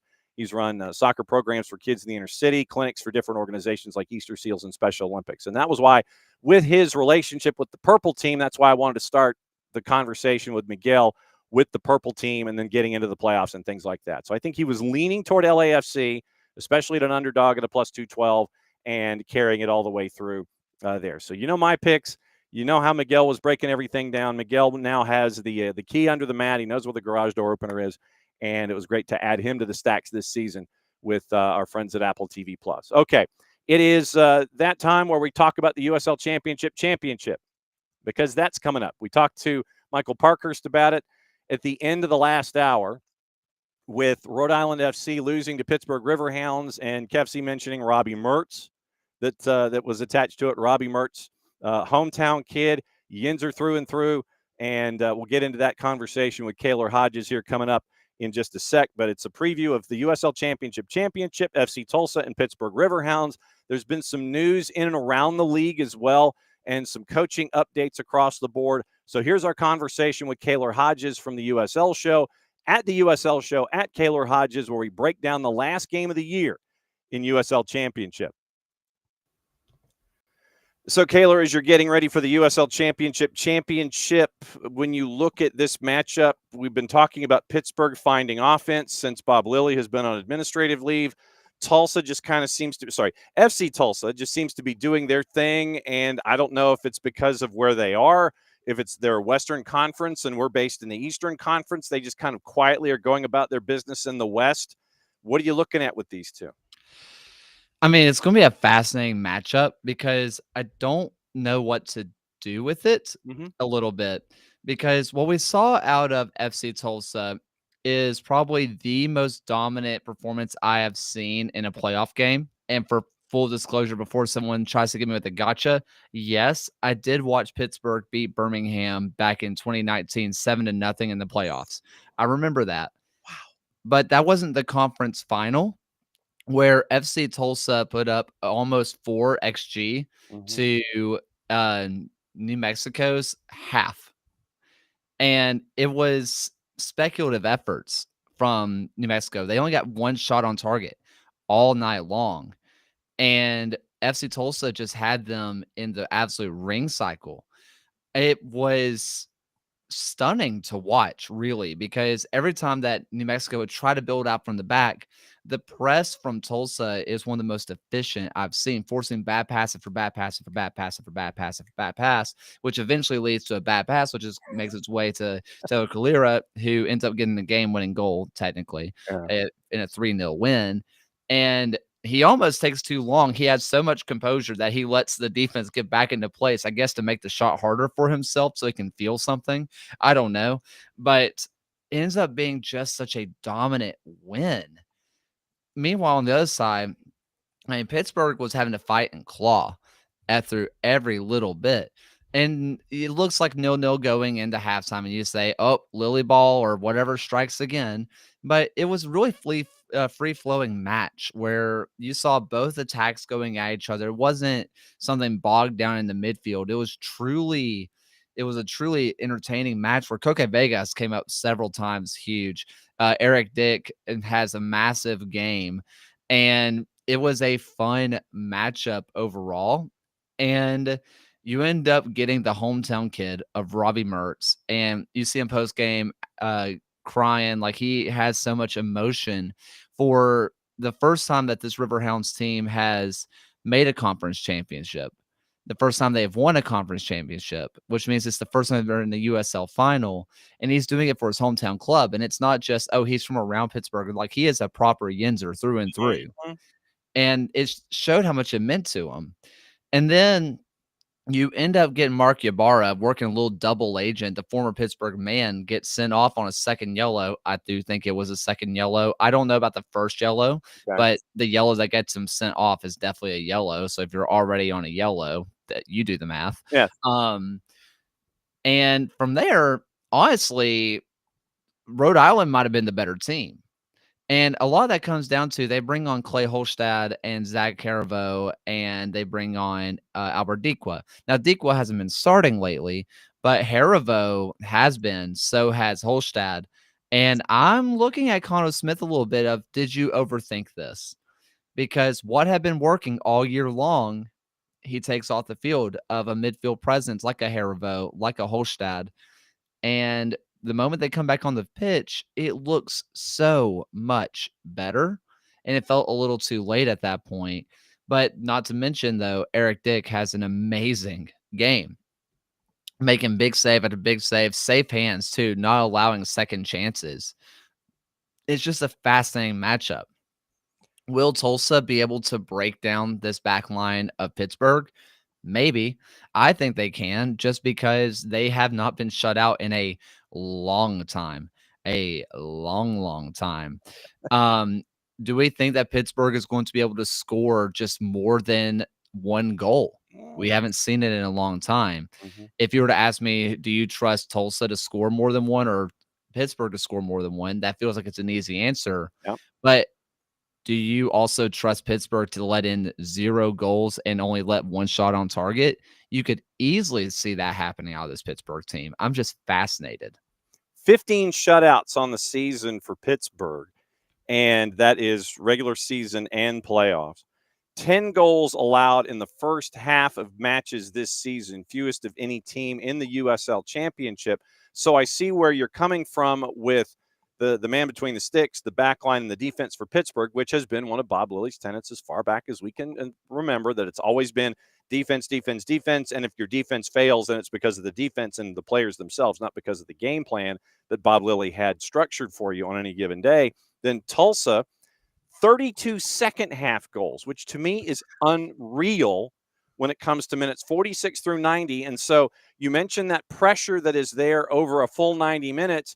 I would think that as you're getting into those second halves, you're getting into that pressure, the opposition's getting tired, Tulsa's just putting pedal down, and you're creating all of those opportunities for FC Tulsa to get those 32 second half goals. I mean, it's an interesting dichotomy to your point where you're looking at the DNA of these clubs, but then the stats give themselves up to second half. It's period 90 minutes. It's not happening for Pittsburgh. Second half, it's really happening for Tulsa when you've really got to come up with the numbers. Yeah, and when I'm looking at this Pittsburgh team specifically, the question that's going to be is, can they withstand the counter press? Are they going to be able to withstand the press from Tulsa? I mean, I have never seen a Sanchez team look so confused and befuddled like a New Mexico team. Wow. And it's not like we have experienced Bob Lilly on the sideline. This is Vincent. This is a new guy. Granted, he's been around for a long time. He has been a Pittsburgh Riverhound for as long as I can remember, through being a player, then being an academy coach, and now being the interim. But he's still a first-year coach. But so is Luke Spencer. And it's going to be really fascinating to see how two first-year coaches handle the big moment. Somebody's going to say, well, Luke Spencer was a player coach back in 2018 when Lou City won a championship, but not the same as it being your team. There's a little bit more freedom in being a player coach because no one expects the player coach to be as good as the real coach, right? Yeah. Now it's his team. If he overthinks this and goes with something that he's not used to, which he has been known to do this year, he has been known to tweak the tactics to fit whoever he's playing against. And there's a world where he might get in the lab a little too much and try to cook a little bit. Meanwhile, Vincent, not really. I don't get that. He has been very much like, hey, you guys know this 5-3-2 or 5-2-3. You guys know how to play it. You're fine. But we're going to let Danny Griffin do his thing in the midfield. We're going to let Robbie Mertz do his thing. We're going to tell Augie Williams to drop 20 yards deep and collect balls, because that's the difference for me. And I feel like that's why Pittsburgh is going to be able to withstand this pressure, because unlike New Mexico, Pittsburgh is not reliant on working up the wings. They can work up the wings, or they have an Augie Williams who is an out-and-out 9, one of the best we've ever seen. And he is dropping legitimately into the midfield and winning the balls back, being a big man in the midfield to get the ball. He is not just waiting for someone to lump it long and let him finish it. He is doing the dirty work in the midfield, and he still has that power of being a stand-up, hold the ball up player, which I think might bode well for Pittsburgh in this situation. I looked at the number and it was staggering. We've been talking about defense and we've been talking about keepers and shutouts and everything. Right now, Luke Spencer's bunch have gone, I'm trying to, it's what, more than 6.5 matches without giving up a goal. 603 minutes. That is 6. So 90 and 6 is 540. And so 540, so that's 63. So go back to the 27th minute of a matchup 7 matches ago in the regular season, and that was the last time that FC Tulsa gave up a goal. Do you remember the match that I'm talking about? 7.5 weeks ago. Gosh, what month were we in? That would have been September? September, yeah. Early September. FC Tulsa, who did they play in September? My first thought was immediately I'm going to say maybe El Paso. I'm remembering an El Paso goal. Somebody else, and they're fairly close to you and your base of operations. Birmingham, really? September the 6th, Birmingham Legion, the last goal that they gave up 603 minutes ago. Massive club. What can I say? Yes, FC Tulsa is a massive club. Absolutely true. Yeah, It's let us just in the college football playoff. That's how this works, right? yes, FC Tulsa would be the 12, and they go in and go up against Texas Tech. I know how this plays. It's stunning to me when you see a number like that with everything that we've been talking about with this offense and with what we've seen from FC Tulsa, that it was September the 6th against Birmingham Legion the last time they gave up a goal is stunning to me. And that's with different keepers. Tyler Derrick's the one in goal right now, not Peñaranda, who's been their reliable keeper all year long. This has been with the goalkeeper change. This has also been with the center back change, with Sissoko finding himself on the bench, which, by the way, for most of the year has been my defender of the year. And he finds himself on the bench because of Ian coming in. There's been changes to this back line, and it's worked out for the positive. Extremely positive. That said, Peñaranda was in net for the very first playoff game. He's not back in there recently, and one would assume that Tyler Derrick is going to be the one in net for the final as they've gone through most of this playoff run with him. But they've had changes. It's not like this has been this kind of group all year long. They've been good. They've been good defensively, but they haven't been this defensively. They have just found it, and part of that is One Oak is truly a fortress right now. Okay. They pulled almost 10,000 people for the final. They had 9,180 for the 918 for their area code, which is cool. Well, what do you want to bet that even though they might have had more than 9180, they just kept it at 9180 as your reported figure, so you have your 918. I mean, yeah, they're getting into standing concourse only area right now for the final, which they can't really track. Like, they can't track how many people are there, but it's not like that's what the fire marshal in Tulsa is all about, man. He's the most important person at One Oak. The fire marshal is going to have a field day at 11 o'clock local time. Absolute field day. Brunch in Tulsa. I mean, it's a Saturday noon Eastern kick, so probably in the neighborhood of 6 minutes after the hour. So 12:06 Eastern, 11:06-ish.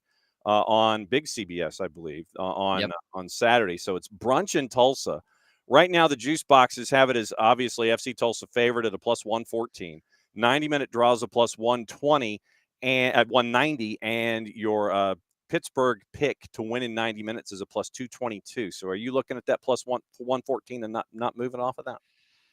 On the USL show on Tuesday, I reluctantly picked Pittsburgh in penalties. Really? So you're going with that plus 190. Okay. I am, but it's because I think this is going to make its way to penalties on a 1-1 draw. Okay. I think that Pittsburgh is going to get a goal early. I think they're going to shut up shop, but Tulsa is going to fight their way back. I think you're going to have a nervy extra time, or it could even be 0-0 into it going into extra time. Pittsburgh gets one. Tulsa sends everything at the and everything with the kitchen sink. Wow. Find our way into penalties. Where if I'm looking at Eric Dick versus Tyler Derrick, I'm going to lean Eric Dick slightly, but Tyler Derrick has been around for a long, long time, and he is a proven goalkeeper. But that's where I was leaning. However, I think my good friend Ryan Allen on the USL show mentioned that there's only been 3 matches in the USL finals since they have gone to the championship that have gone to extra time in general. So it's not a common thing that you're going to see. So I see a lot of people taking a Tulsa 2-0 or taking them a 1-0, and I can absolutely see that happening. I think this is a true coin flip of a match where even if the result ends 2-0, it'd be they got a goal in the 60th, and then Pittsburgh sends everything at Tulsa, and they get a scrappy 93rd minute. We sent everything at you, breakaway goal. Yeah. This feels like it's going to be an absolute battle for all 90 or possibly 120. Okay. News and notes before we get out of here and before you head to Tulsa for the championship and get to come back and tell us about it next week. News and notes from the league. USL Championship Young Player of the Year goes to Loudoun's Abdelatif Abukura. Was that the right vote? Yeah. Full transparency, my vote went to local Rami Zamuda. Just because I never actually, and I'm sure there are stipulations, and I'm bad at reading, and Nicholas Murray, don't take away my media credential, but I'd never know what young player, like what age is young player, because there are some players who are 23 that have been around since like 2016, like Abukora. It feels like he's been around the league forever, but he's still young. But it's one of those situations where he's still young. I think that is the right call. I mean, Abdelatif Abukora absolutely deserves to be in that conversation. I think the bigger crime here is that he was on the second team all league. He was one of the best 11 all year long. And speaking of Loudoun, probably one of the least surprising things ever in the history of ever. The coach that used to be at Loudoun is now the coach, or going to be the coach, for Oakland Roots. So Ryan goes from east to west. And for Oakland, as they continue to grow, they didn't renew the contract of Benny Feilhaber after the season was over. Ryan Martin goes in. This sounds like a home run hire across the board. Good job with the Coliseum. Thank you. Mausoleum, baby. It's look, as long as the raccoons stay away from the press box, then everything's fine. I feel like I've been teasing this one on the show for a while, between saying, oh, they didn't bring back Benny Feilhaber, they have someone in the wings waiting. Oh, you'll hear about it soon. And everybody kind of knew that Ryan Martin was available, even though Loudoun said he wasn't. He was. By the way, Alan Marcina is a scouting director at Loudoun United. I'm sure there is no plans for him to move up into the coaching position at all. Anyway, but no, this is an absolute slam dunk. Absolute slam dunk. They have made a lot of great moves with coaching. They just like to move on from coaches fast. But when you consider the fact that this is the best coach they have had at this point since Awangara, who got transferred to Phoenix. Phoenix paid real world money for him so he could go over there. And now he's with the Houston Dynamo as an assistant coach. He's with Venezuela's national team as a coach. That's a real deal coach that they had there, and he's the best one they've had since then. On top of that, you're about to see a lot of players for Loudoun who are going to be available for free. And Oakland's not afraid to spend some money. They are not afraid to spend money. You're about to see good players go to Oakland, because we all remember the article that came out about Loudoun earlier this year. Meanwhile, Oakland has arguably the best training facility in this league. They are working with the Raiders' former facility, which millionaire money versus billionaire money, that's a much different training facility. Oakland is sitting in an absolute hotbed right now. They are the next gym ready to shine, especially with Ryan Martin. If they give him the Ben Pierman treatment of, here's the checkbook, here's the plan, lay down the dream, and we'll make it happen, Oakland is going to be a powerhouse soon. And maybe you might want to kick the tires on some players from El Farolito from the NPSL and perhaps give them a tryout just to kind of see what's going on. Local, I'm just saying. I mean, that's what they're about. They are the rooted in Oakland. Like, they truly believe that they are rooted there.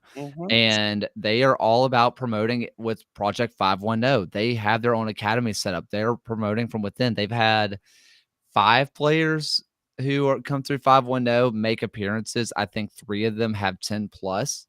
Like, they are serious about promoting from within and promoting local, that you're going to see a real deal influx in Oakland, especially as they are one of the 2 gigs in town, the other one being NWSL. And I think, is the Bay in San Francisco, or are they actually in Oakland? Bay is San Jose. They play at PayPal Park.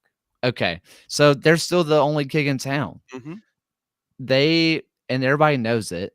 And they are, again, sitting on something that can truly become special very soon. And as I wander back here in the studio space, I'm going to pull something off of one of the doors, just as a reminder, just as a reminder. Perhaps maybe we should go and check some folks out. I'm just saying, just as a little helpful hint, maybe. Just kind of knock on the door of the folks at the NPSL who make deep runs every single year, it seems, in the NPSL championships. So I'm just saying, just a little food for thought. One other coaching note before we get out of here.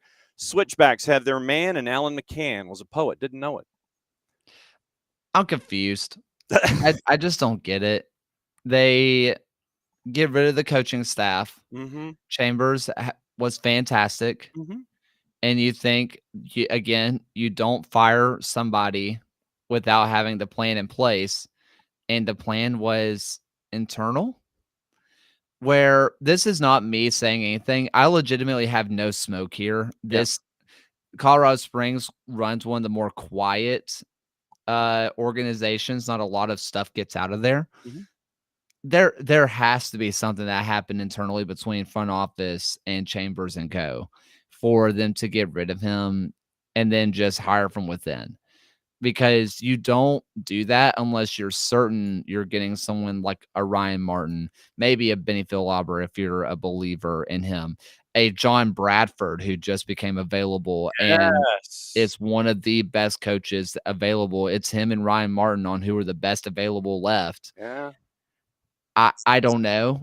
I don't know what the plan is there. Either they absolutely love McGann or something crazy happened internally. I don't know. Okay. Previously served as technical director and assistant coach for part of 2024.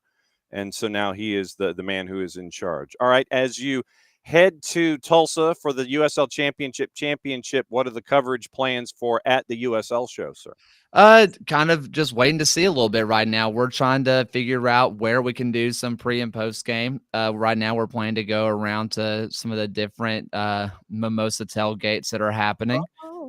This is all assuming that I'll wake up at 7 a.m. when they're supposed to be doing that, because I think I'm getting in town at 3.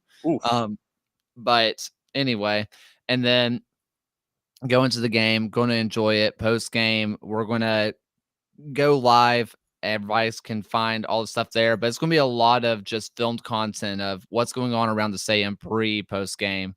It's going to be a blast. Apparently Pittsburgh has a full bus load coming full of their fans all the way from Pittsburgh. They're going to get off the bus that morning and just wander into the stadium, which you might see the most delirious group of fans of all time, which may be fun. I don't know. I'm stoked to see how that's going to play out.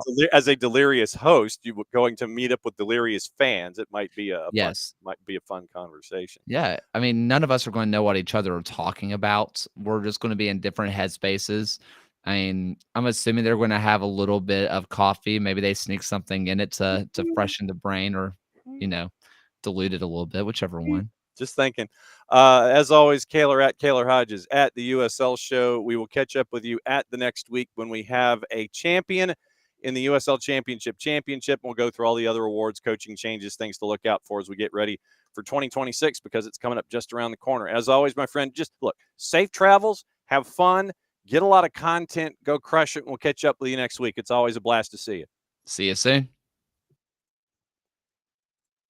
Kaylor Hodges from the USL show. And obviously it's going to be a big weekend when it comes to everything going on in USL Championship. Kaylor is going to be covering it with our friends at the USL show. He's going to drop back next week to put a bow on the season and get us ready for 2026. All right. We know we're going long because we got stuff to talk about. We got games this weekend overseas. We got to tell you what to watch, where to watch it, how to watch it. We got the college game to get into. And we've also got let's see, what do we have? We got the Premier League, the PSR notes, the Celtic AGM this morning. Charlotte has their decisions on their roster. And so those are a couple of topics that we have. I anticipate that we're going to go past the 2-hour mark. And like I said, I know that you're surprised. We are waiting on our buddy Nino Torres to come in, because he literally was like, I got something to report. So we're waiting on Nino to look at things going on in Peru, because it is a breaking story involving promotion, relegation, and who is in, who is not, what the point system looks like, and rulings from on high. And so Nino's going to come in and he's going to give us context about what's going on. It is rare that he literally calls me up and he's like, can I come in and crash? And so we're waiting for Nino to hop in to kind of break everything down, because it is a story in the league itself, and it has greater repercussions than just, okay, somebody won, somebody lost. There's legal anticipation that's going to be happening. And so it's about a match that happened, teams relegated, teams not getting relegated, who's getting relegated, are they not, all the things. And so that's what we're staring at here with our buddy Nino Torres. So I'm going to go ahead and bring Nino in quickly, and he can break it all down for you. So as I told everybody, I said it is rare that you will knock on the door and sit there and go, hey, dude, can I come in and crash? And I know that this is big stuff going on. So if you would, break it down from the beginning and walk us through it, because you're the one that's smart here. We're just getting smart behind you. So break the whole thing down and walk us through it. Okay, this is right. Ayacucho FC and Binacional were two teams from the top flight division in Peru. But both teams, they presented, they went to court to the local courts to present a case against the Peruvian Federation. Okay, and they won their cases, so they got back into the top flight division because of a court order, from a local court order. So, but then the Peruvian Federation appealed the case, and they won the case against Binacional. So Binacional got relegated a month ago. Mm-hmm. Okay, and Ayacucho Ayacucho FC stayed, and they were wondering, so how are we gonna take these guys down, because they present their case, and we cannot win that case. So this is what happened last week. Ayacucho FC was playing against Comerciantes Unidos. They were winning the game 2-0, and they've got a few issues on the outside the pitch. So the people were throwing stuff to the pitch, and the referee said, one more and I'm going to suspend the game. Okay, there was a minute 94th. Yep. 30 seconds to go. Referee says, you know what? We're stopping the game. We're suspending the game. What are you talking about? There's 30 seconds to go. 30 seconds. Okay, no, I'm going to suspend the game. So they talked to both teams, and the things were calming down. So Ayacucho returned to the pitch. We want to play the last 30 seconds or 45 seconds left on the clock. Right. But the other team didn't come back to the pitch. Right? Okay. So I was suspended again. La la la.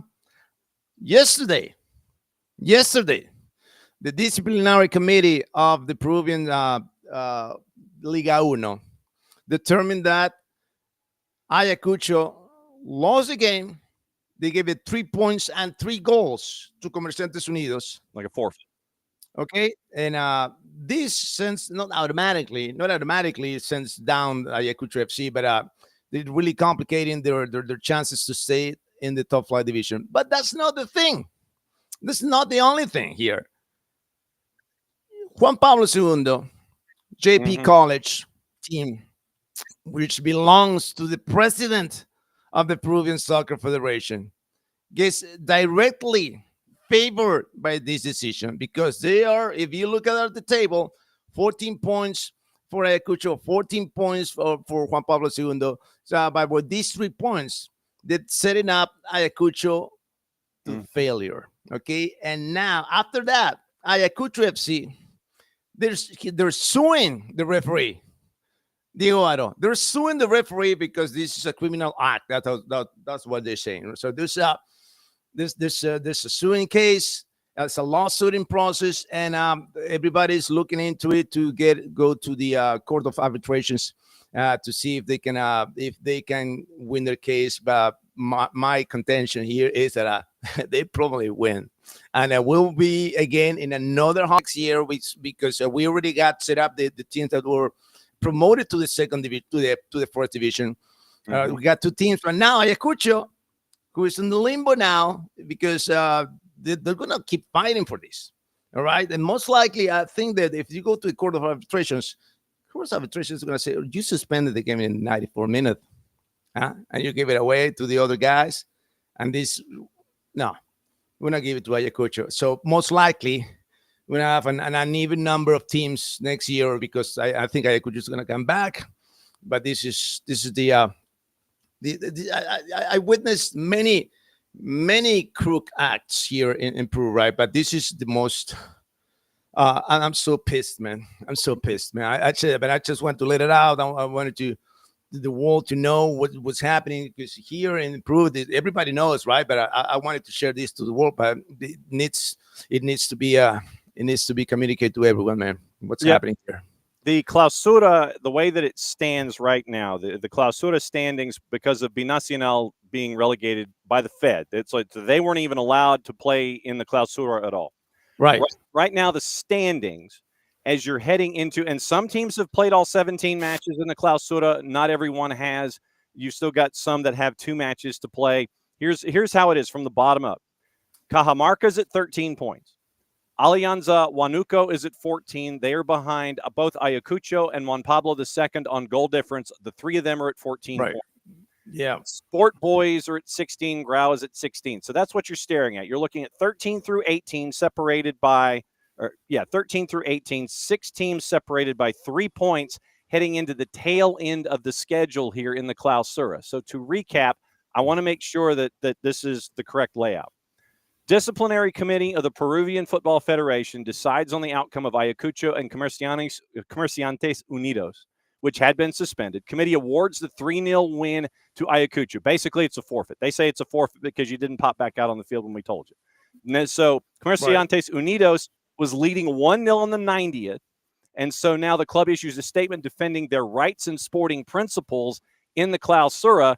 They said in their statement, we were notified of the resolution, a big number, issued by the Disco of the Peruvian Football Federation, which declares the claims presented by Ayacucho to be rejected and tendentiously accepts all the claims of Comerciantes Unidos, applying exorbitant fines to us. In addition to the decision there's that was a couple of that is 30 is like how much is it? It's like $20,000 or so. Yeah, it's like it's 5,350. So it's a 30 UIT was how it was, and so it's a big fine that was also issued as well.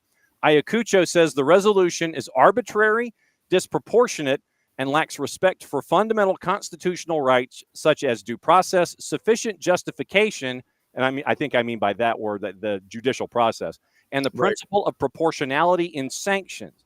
Ayacucho also argues the decision ignores established facts, fails to consider the evidence presented, and violates essential principles of federative and constitutional law, end quote. In response, the institution is immediately going to file an appeal with the FPF Appeals Committee, seeking to defend itself against, quote, the abuse of power by those representing the FPF, which is what you got into as a part of your explanation. And this way, they're going to exhaust all avenues to try to make this happen. And the club filed a criminal complaint against Diego Haro, the man in the middle, the referee that you were talking about. Yep. Against Comerciantes Unidos and the one responsible for writing the ref report. Furthermore, according to Depor.com, it was Haro who ordered the suspension of the match at Las Americas after the objects were thrown from the West Stand, as you referred to. Then, once again, in the supporting document, they say they filed a formal complaint against Haro and the refereeing team for the crime of usurpation of public office, which occurred at Las Americas in the match. We will pursue this to the fullest extent. Right. Could be developments in the coming days, according to Depor. Match day 19 could be decisive for Ayacucho, sitting in the top flight. Following the Disco ruling, the 3-0 loss to Comerciantes, they're in 17th, 29 points, 3 points behind UTC in 16th. Obligated to win on the final match day, where they will visit Cienciano. And Cienciano right now in the cumulative is in 10th place, so they're fine. Yeah. And Cienciano in the Clausura is in 7th. So once again, they're far and away. They're in good shape heading into the last little bit. Meanwhile, the Northern Hawk visit Alianza Lima, given that the latter need to win to have a chance at the playoffs for the Peruvian DOS spot. So did I miss anything in background in addition to what you were discussing?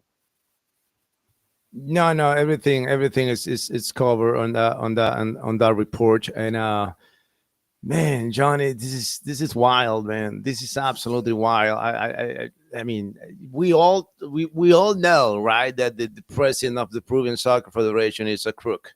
All right, he is a crook, and I'm not afraid to say this because he has he had like I don't know how many lawsuits he has pending. Okay, and they escaped the last time around.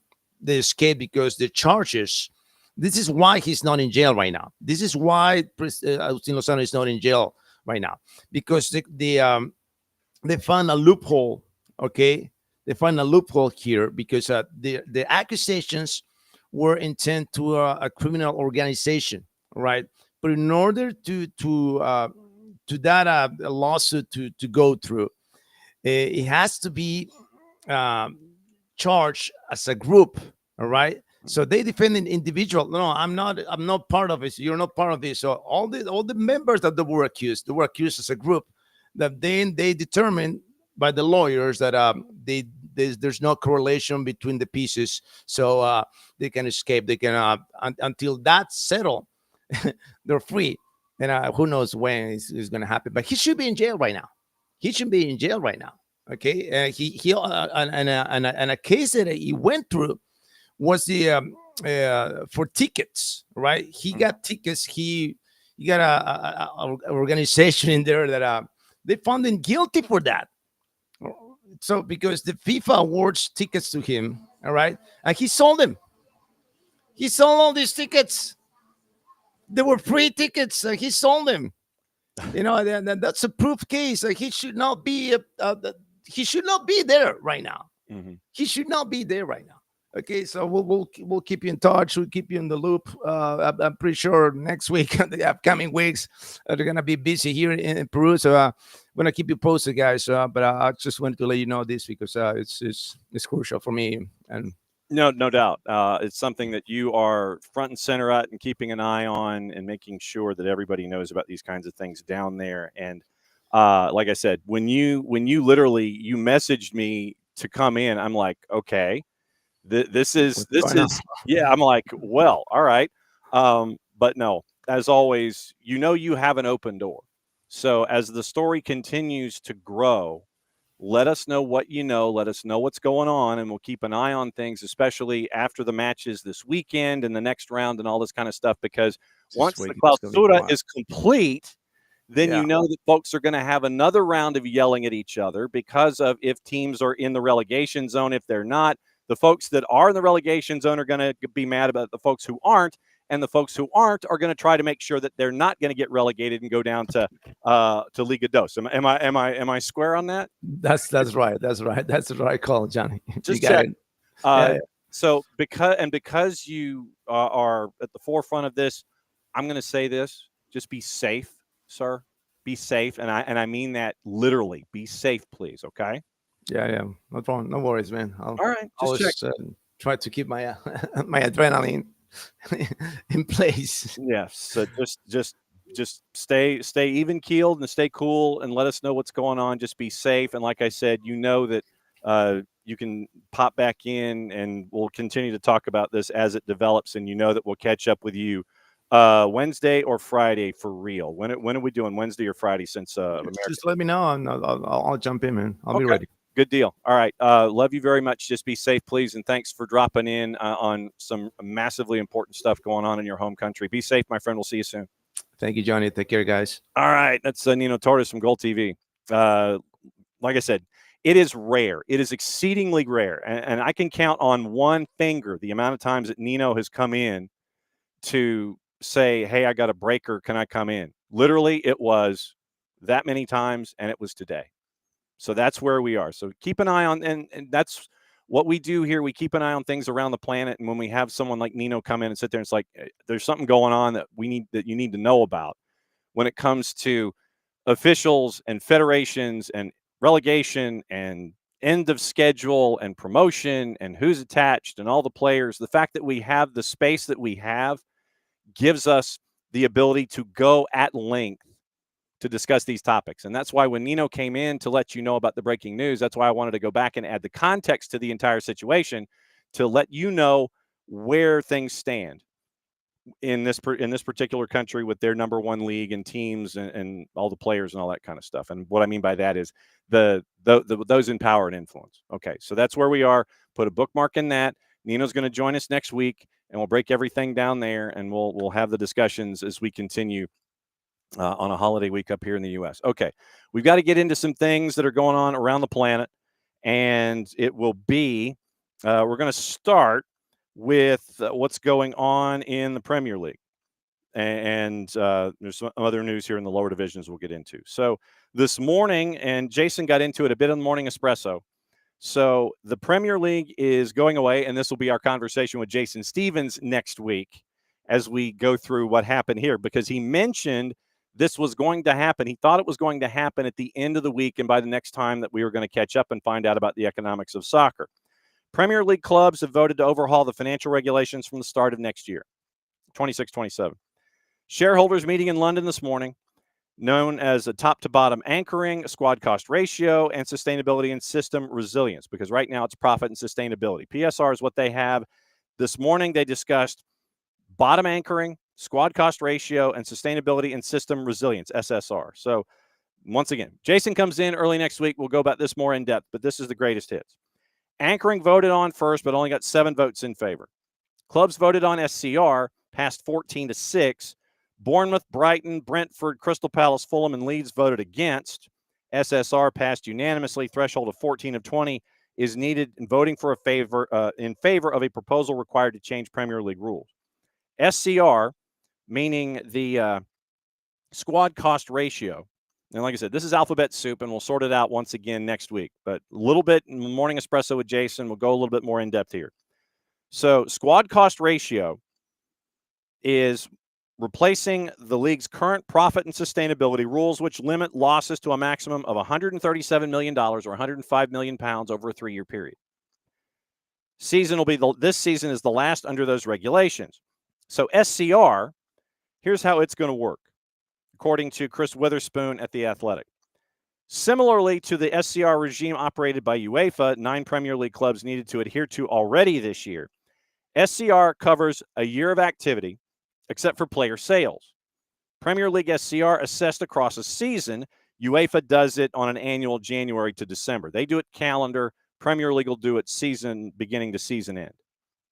SCR puts a direct limit on how much clubs can spend on their players and head coach, albeit one, which is linked to a given club's revenue. In other words, the amount able to spend under squad cost ratio will differ from club to club. And you can understand why the smaller clubs voted against it, because their revenue does not match the larger named clubs, the larger revenue clubs in the Premier League. So as an example, squad cost ratio for Brighton was at 49%. They were the lowest. Bournemouth is at 104%. They're the green threshold in the Premier League, and it's somewhere in the neighborhood of 85% is the green threshold. The UEFA limit is 70%. So the UEFA limit means that 3, 6, 9, 12 teams exceeded UEFA limits when it came to squad cost ratios. So they would have to trim their budgets and their spending by, if you were Bournemouth, as much as a third if you were to successfully be integrated into UEFA and be in good standing. Fulham at 91%, Leeds at 88%, Nottingham Forest and Villa 87 and 86%, Wolves at 81%, Newcastle 78%, Crystal Palace, Everton 77%, Chelsea at 76%, Burnley 73%, Brentford at 71%. The UEFA threshold is at 70%. Costs assessed under SCR include player and head coach wages, agent fees, and the amortization or impairment when a club writes down a player's value in the books of transfer fees. And a continuation of the old PSR, costs relating to women's teams and youth academies are excluded. To allow for swift punishment, clubs will undergo an SCR compliance test each March 1. If their squad cost is equal to or less than 85%, they will be deemed compliant. If they exceed that level, they'll be subject to an accounts confirmation test at the end of June. The red and green thresholds that we talked about. 85% limit, the green threshold. Beginning of each season, clubs in the Premier League will agree on an estimated football revenues from which their 85% spending limit will be derived. 30% higher is set up to 30%. That's your red threshold to 115%. No one was there. Bournemouth was 10% close. Clubs will be able to spend above their green threshold without incurring a sanction, provided they don't exceed their red threshold. If they exceed the latter, sporting punishments will follow. So that would mean that Bournemouth would be sanctioned for going over the red threshold. Or actually, no, actually, I take that back. They would be closest, too. They're 10% away. So 115% would be Bournemouth, red threshold. Everybody was okay. You had 5 that were north of the green threshold. No one had made it to the red threshold. So you had those 5 clubs that would be looking at a review, but no one was at the red threshold. I feel like I'm in an airport concourse now. So it's a way that has been made way more complex. We'll get into it on Monday. But your requested required reading is going to be the article at The Athletic about it. And also Kieran Maguire, who we know that is a sports economist. He said that it's a great day for the sport if you are a creative bookkeeper. And so I think that once again, no matter what the rules are, you're always going to have that bit of creative bookkeeping. And so that's kind of where it is with right now with the SCR, squad cost ratio, and all those things. Like I said, we'll get into it. Jason Stevens will probably end up spending most of our time about it on Tuesday airing with Jason. So that's your requested required reading. It's going to be a lot of math, but just know that, once again, that's the new rules of engagement in the Premier League. Don't be surprised if, say, the clubs that are below their threshold or at the threshold that get that first test will come up creatively and sit there and go, yeah, we're fine. And then the Premier League will sit there and go, yeah, we're fine. So that's what you're staring at there as well. Okay. Also on the board this morning, just quickly, Chattanooga FC has re-signed Eldin Jakupovic, and that's not really a surprise of anything and everything going on attached to Chattanooga FC. So they've been signing players. And Chattanooga FC is back with Eldin Jakupovic between the sticks next year at the age of 42, I believe, during the season. And so he'll be between the sticks for Chattanooga FC. What else? Okay, since we're overseas, let me talk about the Celtic meeting this morning. And Celtic had a big shareholders meeting this morning, and it didn't go well. So let me get into that quickly. The AGM was abandoned after 25 minutes. Ewan Murray at The Guardian. Supporters heckled the board members. Red cards were shown. Boos were heard amid shareholder anger. And Dermot Desmond's son, Ross, decided that the best thing to do would be to hit out at the fans he called shameful. If I'm Wilfred Nancy, I'm not going to Celtic. As much as we would love for it to happen, and we know that he would kick some serious ass, if I'm Wilfred Nancy, I'm not going to Celtic now. Annual general meeting abandoned after only 25 minutes. Celtic shareholders, unhappy with the way the club are being managed, held up red cards, booed and chanted, "Sack the board," as the directors had arrived. A half-hour adjournment was called, after which pre-recorded interviews were shown. Ross Desmond, the son of Celtic's principal shareholder Dermot Desmond, read out a statement that criticized supporters for their treatment of the leadership.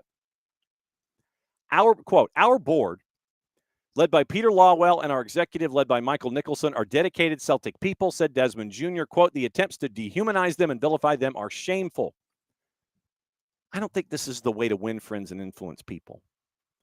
They love the club as much as anyone here, and they've suffered just as much as anyone. They work tirelessly and often under intense pressure. They do an outstanding job at this club, and we're very lucky to have them, end quote. There were more protests. Before any formal resolution or Q&A could be heard, the meeting was closed. Club now have the option to complete necessary business in private.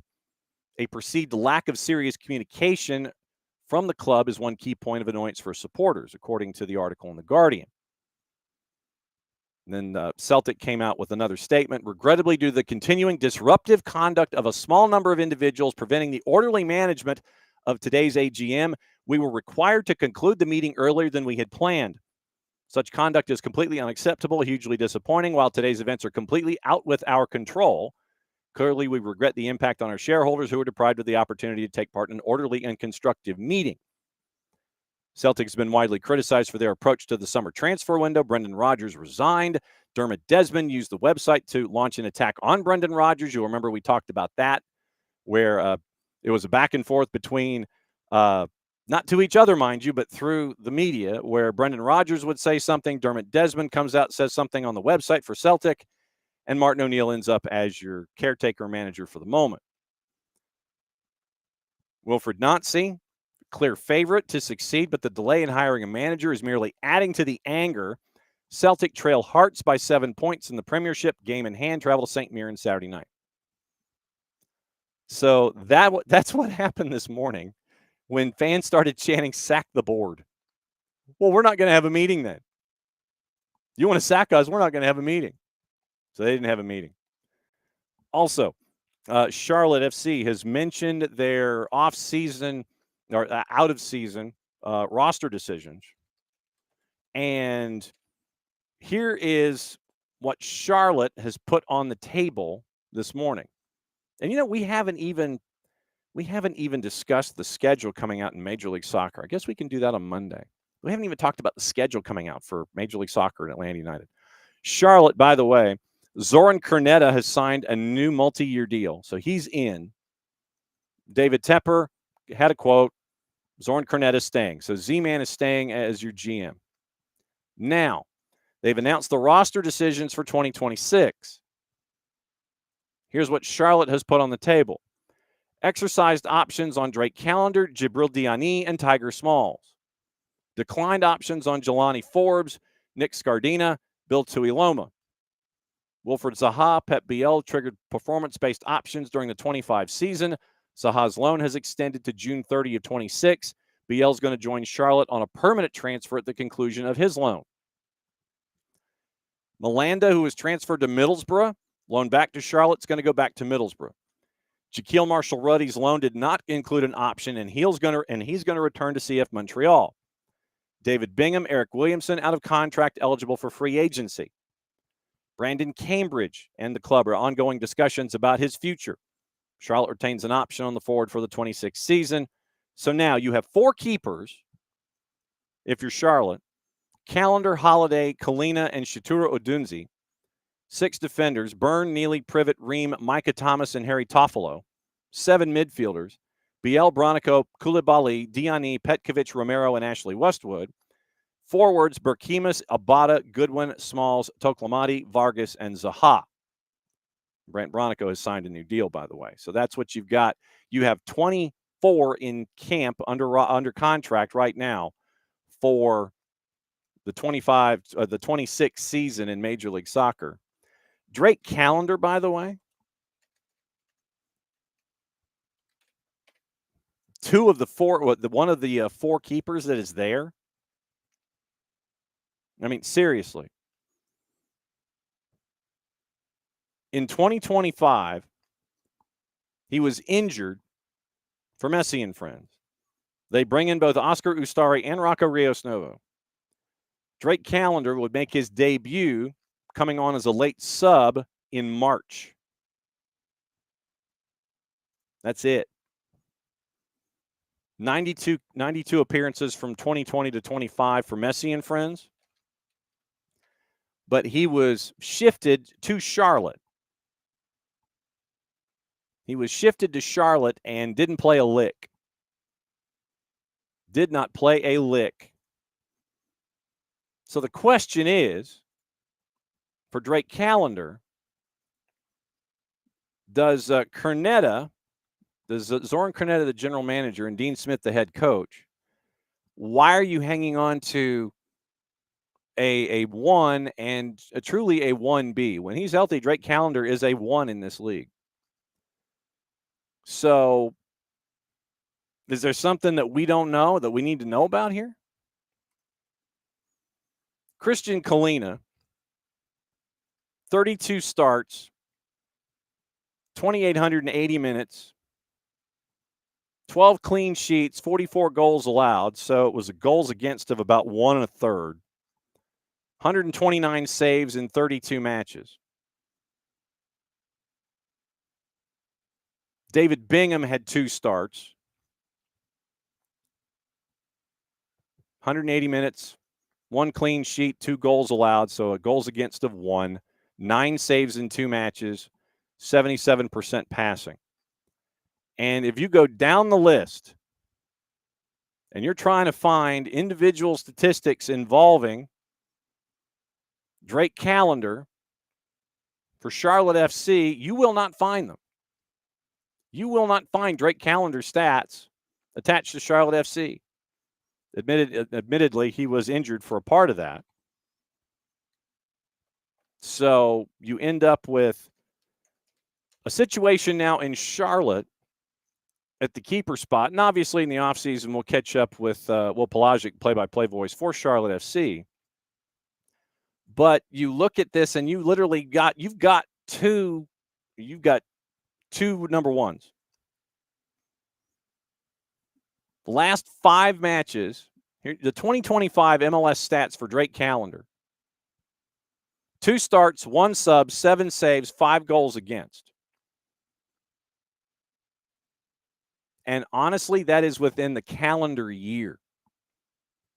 Started on March 29th, right? He came in as a sub on March 29th. April 6th, he started.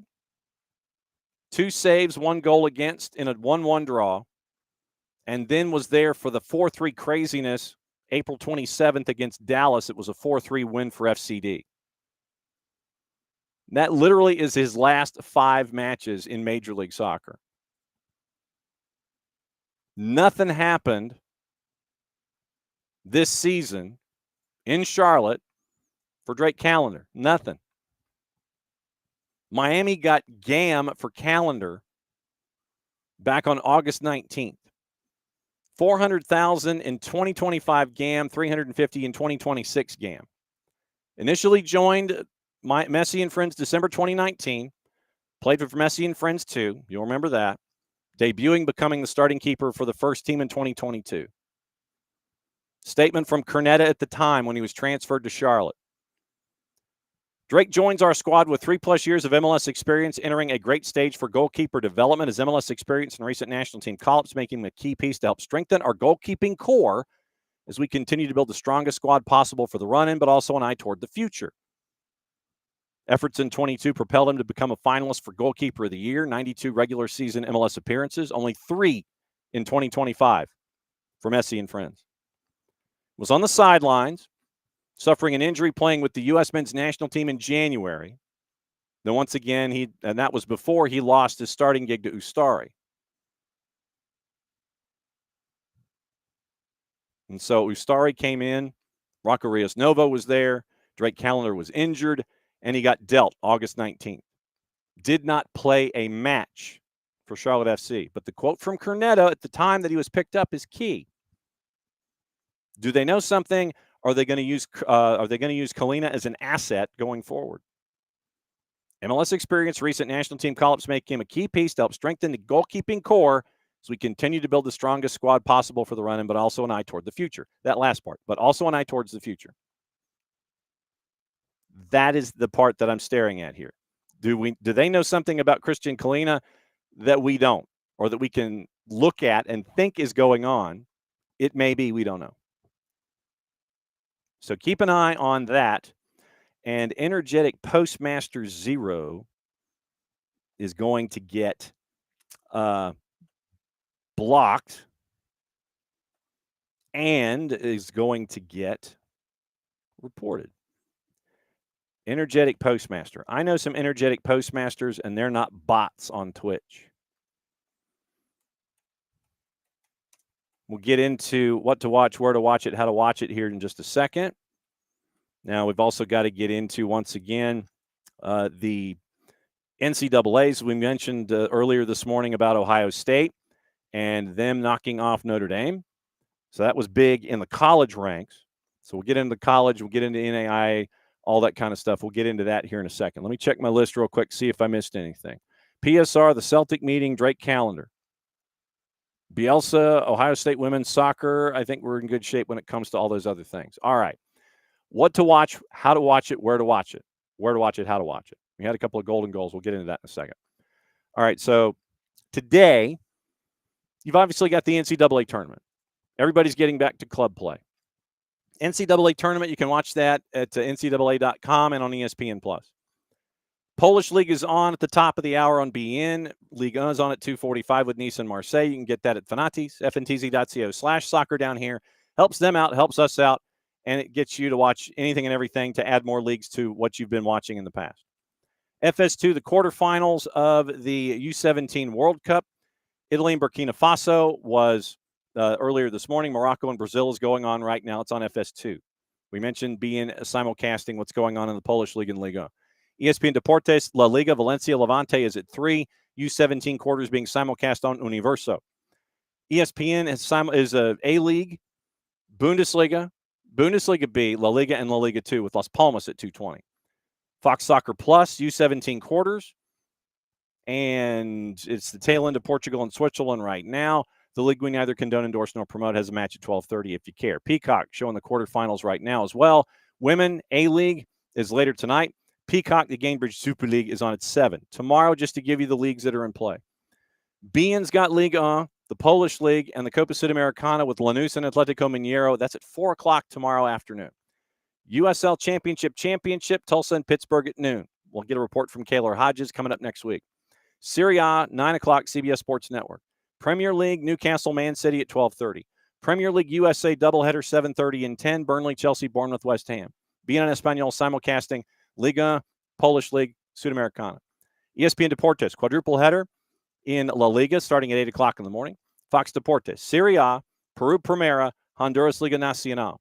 2TN simulcasting the USL Championship Championship. Universo has the 3 matches in a row in the Premier League. Season pass once again, 9:42 is what it's listed as. Vancouver and LAFC tomorrow night.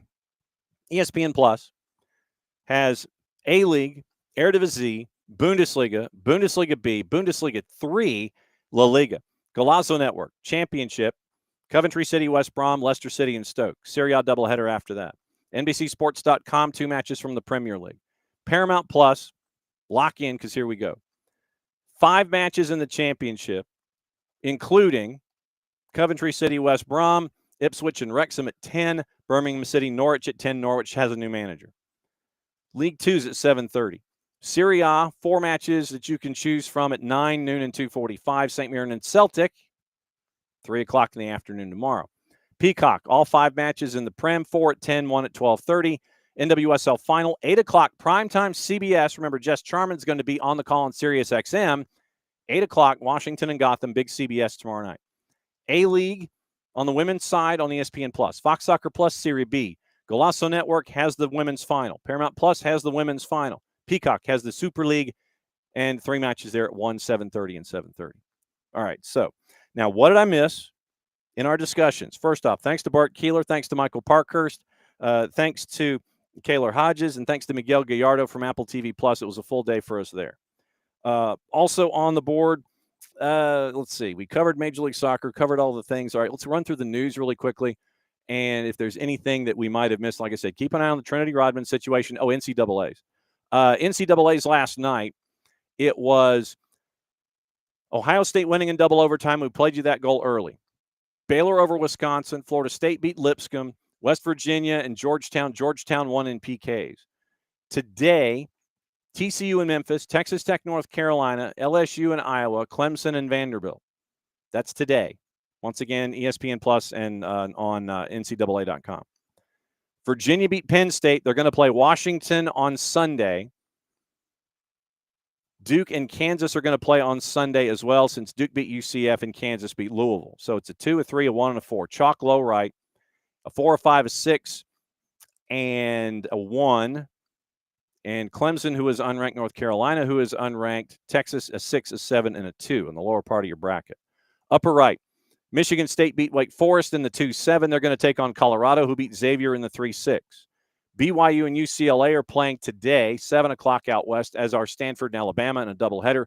Those 2 teams will play on Monday afternoon, Friday, Saturday, Sunday, Monday afternoon to work their way through in there. So that is the second round of the women's tournament in Division I. Looking at the women's tournament, Division II, once again, reminder, the teams that we're keeping an eye on, Columbus State at noon on NCAA.com. Also, UNG is hosting Anderson in a 2-7.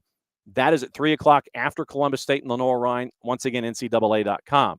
Lander out of the Peach Belt's playing at noon against Francis Marion. Winner of that one gets the 1-8 Catawba and Belmont Abbey.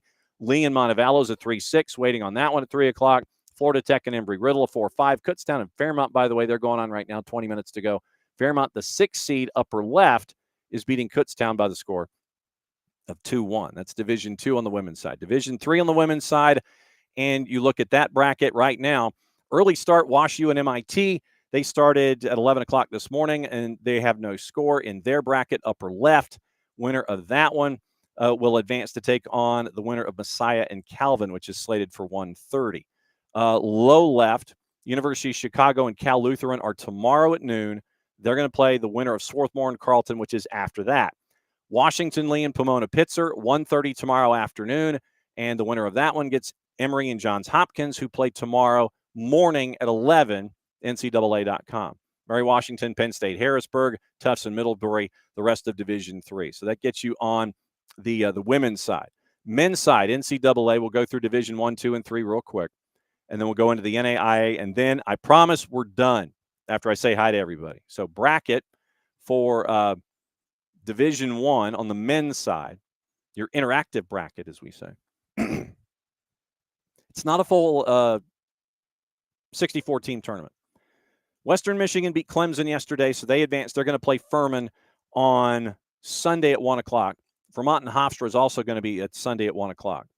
Also out west, Grand Canyon advanced, Denver advanced in the upper left. SMU and Washington, they're going to play Sunday night. Kansas City and Stanford are playing Sunday night. UConn and Cornell are Sunday afternoon, as are North Carolina and Maryland. We'll have KCD come on. Casey White will come on Tuesday and break everything down for us in the NCAAs. NC Greensboro won in PKs over Elon last night. They get to take on number 2 Virginia Sunday afternoon at 5. Also at 6 o'clock Sunday, NC State's going to take on Marshall after Marshall beats Cleveland State. West Virginia beat St. John's. They were down early, came back to win in overtime 4-3. They're going to take on the number 10 seed High Point. Winner of that one takes on Georgetown and UCF. Upper right, it is St. Louis and Indiana playing on Sunday. Bryant and Seton Hall playing Sunday night. Notre Dame and Akron playing Sunday afternoon. Princeton and Duke playing Sunday afternoon. So that's Division 1. Division 2 on the men's side in the NCAAs. Once again, still not a full bracket. And activity is going to be happening this afternoon. Young Harris is playing Flagler at 3. And the winner of that one gets Palm Beach Atlantic. West Florida and Rollins are waiting for Sunday as well. Anderson and Lincoln Memorial in your 7-10 upper right. Winner of that one today at 3 plays Lynn out of the Sun Conference at 3 o'clock on Sunday afternoon. Florida Tech and Mississippi College out of the Gulf South are your 3-6 matchup. Low left, you're looking at matchup today at 2 for the 8-9. Winner of that one gets the 1 seed in Fort Hays. Rockhurst and Maryville play on Sunday. Rogers State and Cedarville. Cedarville won last night, 1-0. They get to go and take on Rogers as a 2. Lincoln, Missouri, and Tiffin. That one is Sunday afternoon at 4. Point Loma, CSU South Bay. That one's at 4 o'clock tomorrow afternoon. Today later, Cal State LA and UCCS. Winner of that one gets Cal State Dominguez Hills. Midwestern Seattle Pacific. Stanislaus is waiting for either Western Oregon or Hawaii Hilo. So that's Division 2. Now, Division 3 in the footprint. Excuse me. You have the ones that are left playing tomorrow. Tufts, Messiah, Connecticut College, and Baldwin. That's upper left. Lower left is St. Olaf, Williams, McAllister, and Wheaton, Mass. Low right, and this is where it hits our footprint. Emory and Rowan tomorrow, men's soccer, 3:30 tomorrow afternoon, NCAA.com. Emory and Rowan. Winner of that one gets the winner of Lynchburg and Dickinson, which plays ahead of them in Lynchburg, Virginia. Upper right, Trinity of Texas is taking on Wash U tomorrow afternoon at 2:30. Augsburg and Cortland is before them at noon. So that's all of the NCAAs.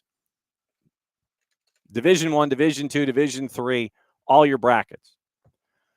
NAIA, before we get out, we'll see if we missed up anything here. So we had the opening matchups in your first and second round schedules.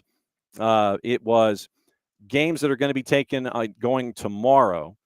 And last night, I'm trying to see who was close or in the footprint that played. Harris Stowe out of St. Louis lost 1-0 to Ottawa, Kansas. They're going to go play Lindsey Wilson. That one is tomorrow afternoon at 6. William Carey and John Brown in Hattiesburg, Mississippi, tomorrow afternoon at 5 Eastern. And then you advance to the final site. The matchup in this footprint that matters, out of Lawrenceville up at Georgia Gwinnett. It is on the men's side. Georgia Gwinnett taking on Rio Grande, and that one is at 1 o'clock Eastern time tomorrow. You can catch the video probably on the GGC YouTube channel, but it's also available through the players at the NAIA.org and the Urban Edge Network. So keep an eye out on that. Georgia Gwinnett hosting Rio Grande tomorrow afternoon, 1 o'clock. Lebanon, Tennessee. Carroll of Montana beat Wiley. They're going to take on Cumberland of Tennessee tomorrow as they have the home match in the home site in Lebanon, Tennessee. Milligan shut out LSU Alexandria, and that was yesterday. So they get to take on Life. That is tomorrow afternoon at 5. Once again, Urban Edge Network, NAIA.org. Go to the schedule, click on the live video link, and you'll get Life and Milligan, Tennessee. It is in McKenzie, Tennessee, an old Mid-South matchup, Union and Bethel. Southern States and Mid-South going at it tomorrow afternoon in McKenzie, Tennessee. Union beat Rocky Mountain of Montana in the play-in. They get Bethel tomorrow. Let's see. Olivet Nazarene, La Sierra, Bethel, and Olivet Nazarene. Olathe, Kansas has teams in the Midwest. LSU Shreveport's taking on Faulkner tomorrow afternoon. And in West Palm, it is Warner Pacific who shut out Dalton State yesterday afternoon. Warner Pacific takes on Kaiser tomorrow, 1:30 in the afternoon in West Palm Beach. Cumberland's and Xavier playing in Williamsburg, Kentucky tomorrow. And Grace and William Penn are playing tomorrow afternoon, a time TBD.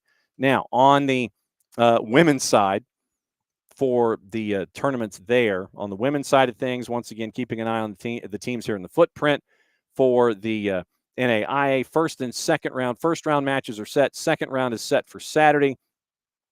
So here is the schedule there, and everybody is working their way toward Pensacola, Florida. Bartlesville, Oklahoma. Talladega loses 6-0. Mid-American Christian takes on Oklahoma Wesleyan. This is NAIA girls. Caldwell, Idaho, busy. College of Idaho, Masters, California. Chickasha, Oklahoma, Science and Arts against Mid-American Nazarene. Match in the footprint. Truett McConnell taking on Cumberland, Tennessee tomorrow afternoon on the Urban Edge Network. Time 2 o'clock. Hattiesburg, Mississippi. It is Xavier, Louisiana taking on William Carey. That one's also on Urban Edge, 1 o'clock Central Time tomorrow afternoon. Indianapolis has Aquinas, Michigan, and Marion. Lakeland, Florida has Southeastern Florida and Lindsey Wilson tomorrow at 6 Eastern. In Marietta, Life, Georgia, and Tennessee Wesleyan on the women's side of things, 1 o'clock Eastern Time tomorrow, Urban Edge Network. Go in person if you can, or go to NAIA.org. Indiana Wesleyan, Oakland City. Marshall, Missouri is Missouri Valley and Spring Arbor. Prescott, Arizona, Embry-Riddle and Westcliff. Siloam Springs, Arkansas, John Brown and Hastings. Upland, Indiana, Taylor and Central Methodist. West Palm, Kaiser, Florida, and Georgia Gwinnett's women. They're down at Kaiser in West Palm tomorrow afternoon at 1:30. Williamsburg, Kentucky, Cumberland's and Columbia Mo. Winona Lake, Indiana. It is Grace, Indiana, and Southern Oregon. And that's round 2. That is round 2, people. That's where we are. NAIA, NCAA, postseason, crazy. It's all there. Before we get out of here, I think we ought to do the what you call it, the whoosy what's it's juice boxes for the Premier League, just to see where everybody is. Ruben Amorim expecting Benjamin Sesko back before they depart for AFCON. Apparently, Cole Palmer has a broken bone in his toe from an accident at home. I'm guessing he probably turned a corner and kicked a table or something. So Cole Palmer has a fractured toe. Yes, he has a fractured toe. I think that's it for headlines, at least coming into today. Let's get into juice boxes really quickly of the Prem, and then we'll stop talking. Thanks to Nino Torres. Thanks to Bart Keeler. Thanks to Kaylor Hodges. Thanks to Miguel Gallardo. Thanks to Michael Parkhurst for joining us on a very, very busy Friday. And I'm not kidding. It was a busy Friday, folks. It was a big, busy Friday, too. It developed into more things. So if United Kingdom, is that where it is? Is it listed as Ukraine, UAE? Where's Great Britain or Britain? Europe, France, Georgia, Germany, Ghana, Greece, Grenada, Guatemala. So where's Britain? Is it Britain? Where is it? Seriously? It's not up here? Where is Great Britain? Serious? Wow. Okay. So I'm trying to sit here and find it, and I can't find the United Kingdom. Can't find the United Kingdom to save my life. UAE, Uruguay, Ukraine, Uganda. And I think that's a sign. I think that's a sign to wrap it up. So we'll wrap it up. Enjoy your games this weekend, everybody. It's been a blast all week long. Don't forget on the Odyssey app, 929 The Game Off the Woodwork podcast section, you will hear interviews that we've had this week on the Best of SDH AM. Let me say hi to everybody before we get out of here. Morning Catalucci, and it's almost turning into lunch. Morning Abby, morning Bart, morning Four Card. Let's see. And let's see. Abby, we got to ask about that, about the questions. Morning Kevsey. And let's see. Morning David, morning Abby, morning Pars, morning OG, and morning Alex, morning Pars, morning David. That'll do it. It's another go round of SDH AM. We went long this week. We went long this morning because there was a lot to talk about. There's a lot to get into. And some mornings you just need the extra time. So thanks to all of you folks for yet another busy week here at SDH AM. Since it's the end of the show and since it is a Friday, that means we get to do this. Play it safe, everybody. We'll catch up with you this weekend. Back out here, 9:05 Monday morning. The war was on. The keys on the typewriter had sharp points that kept sticking into our fingers.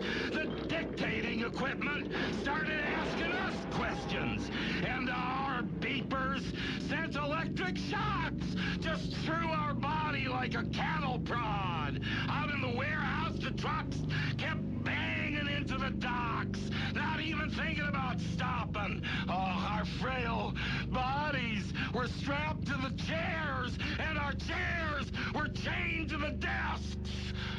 Our pleas for justice were ignored, and the end seemed near. But we busted our slave drivers' little bitty balls.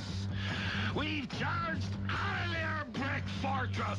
The streets are ours because it's Friday.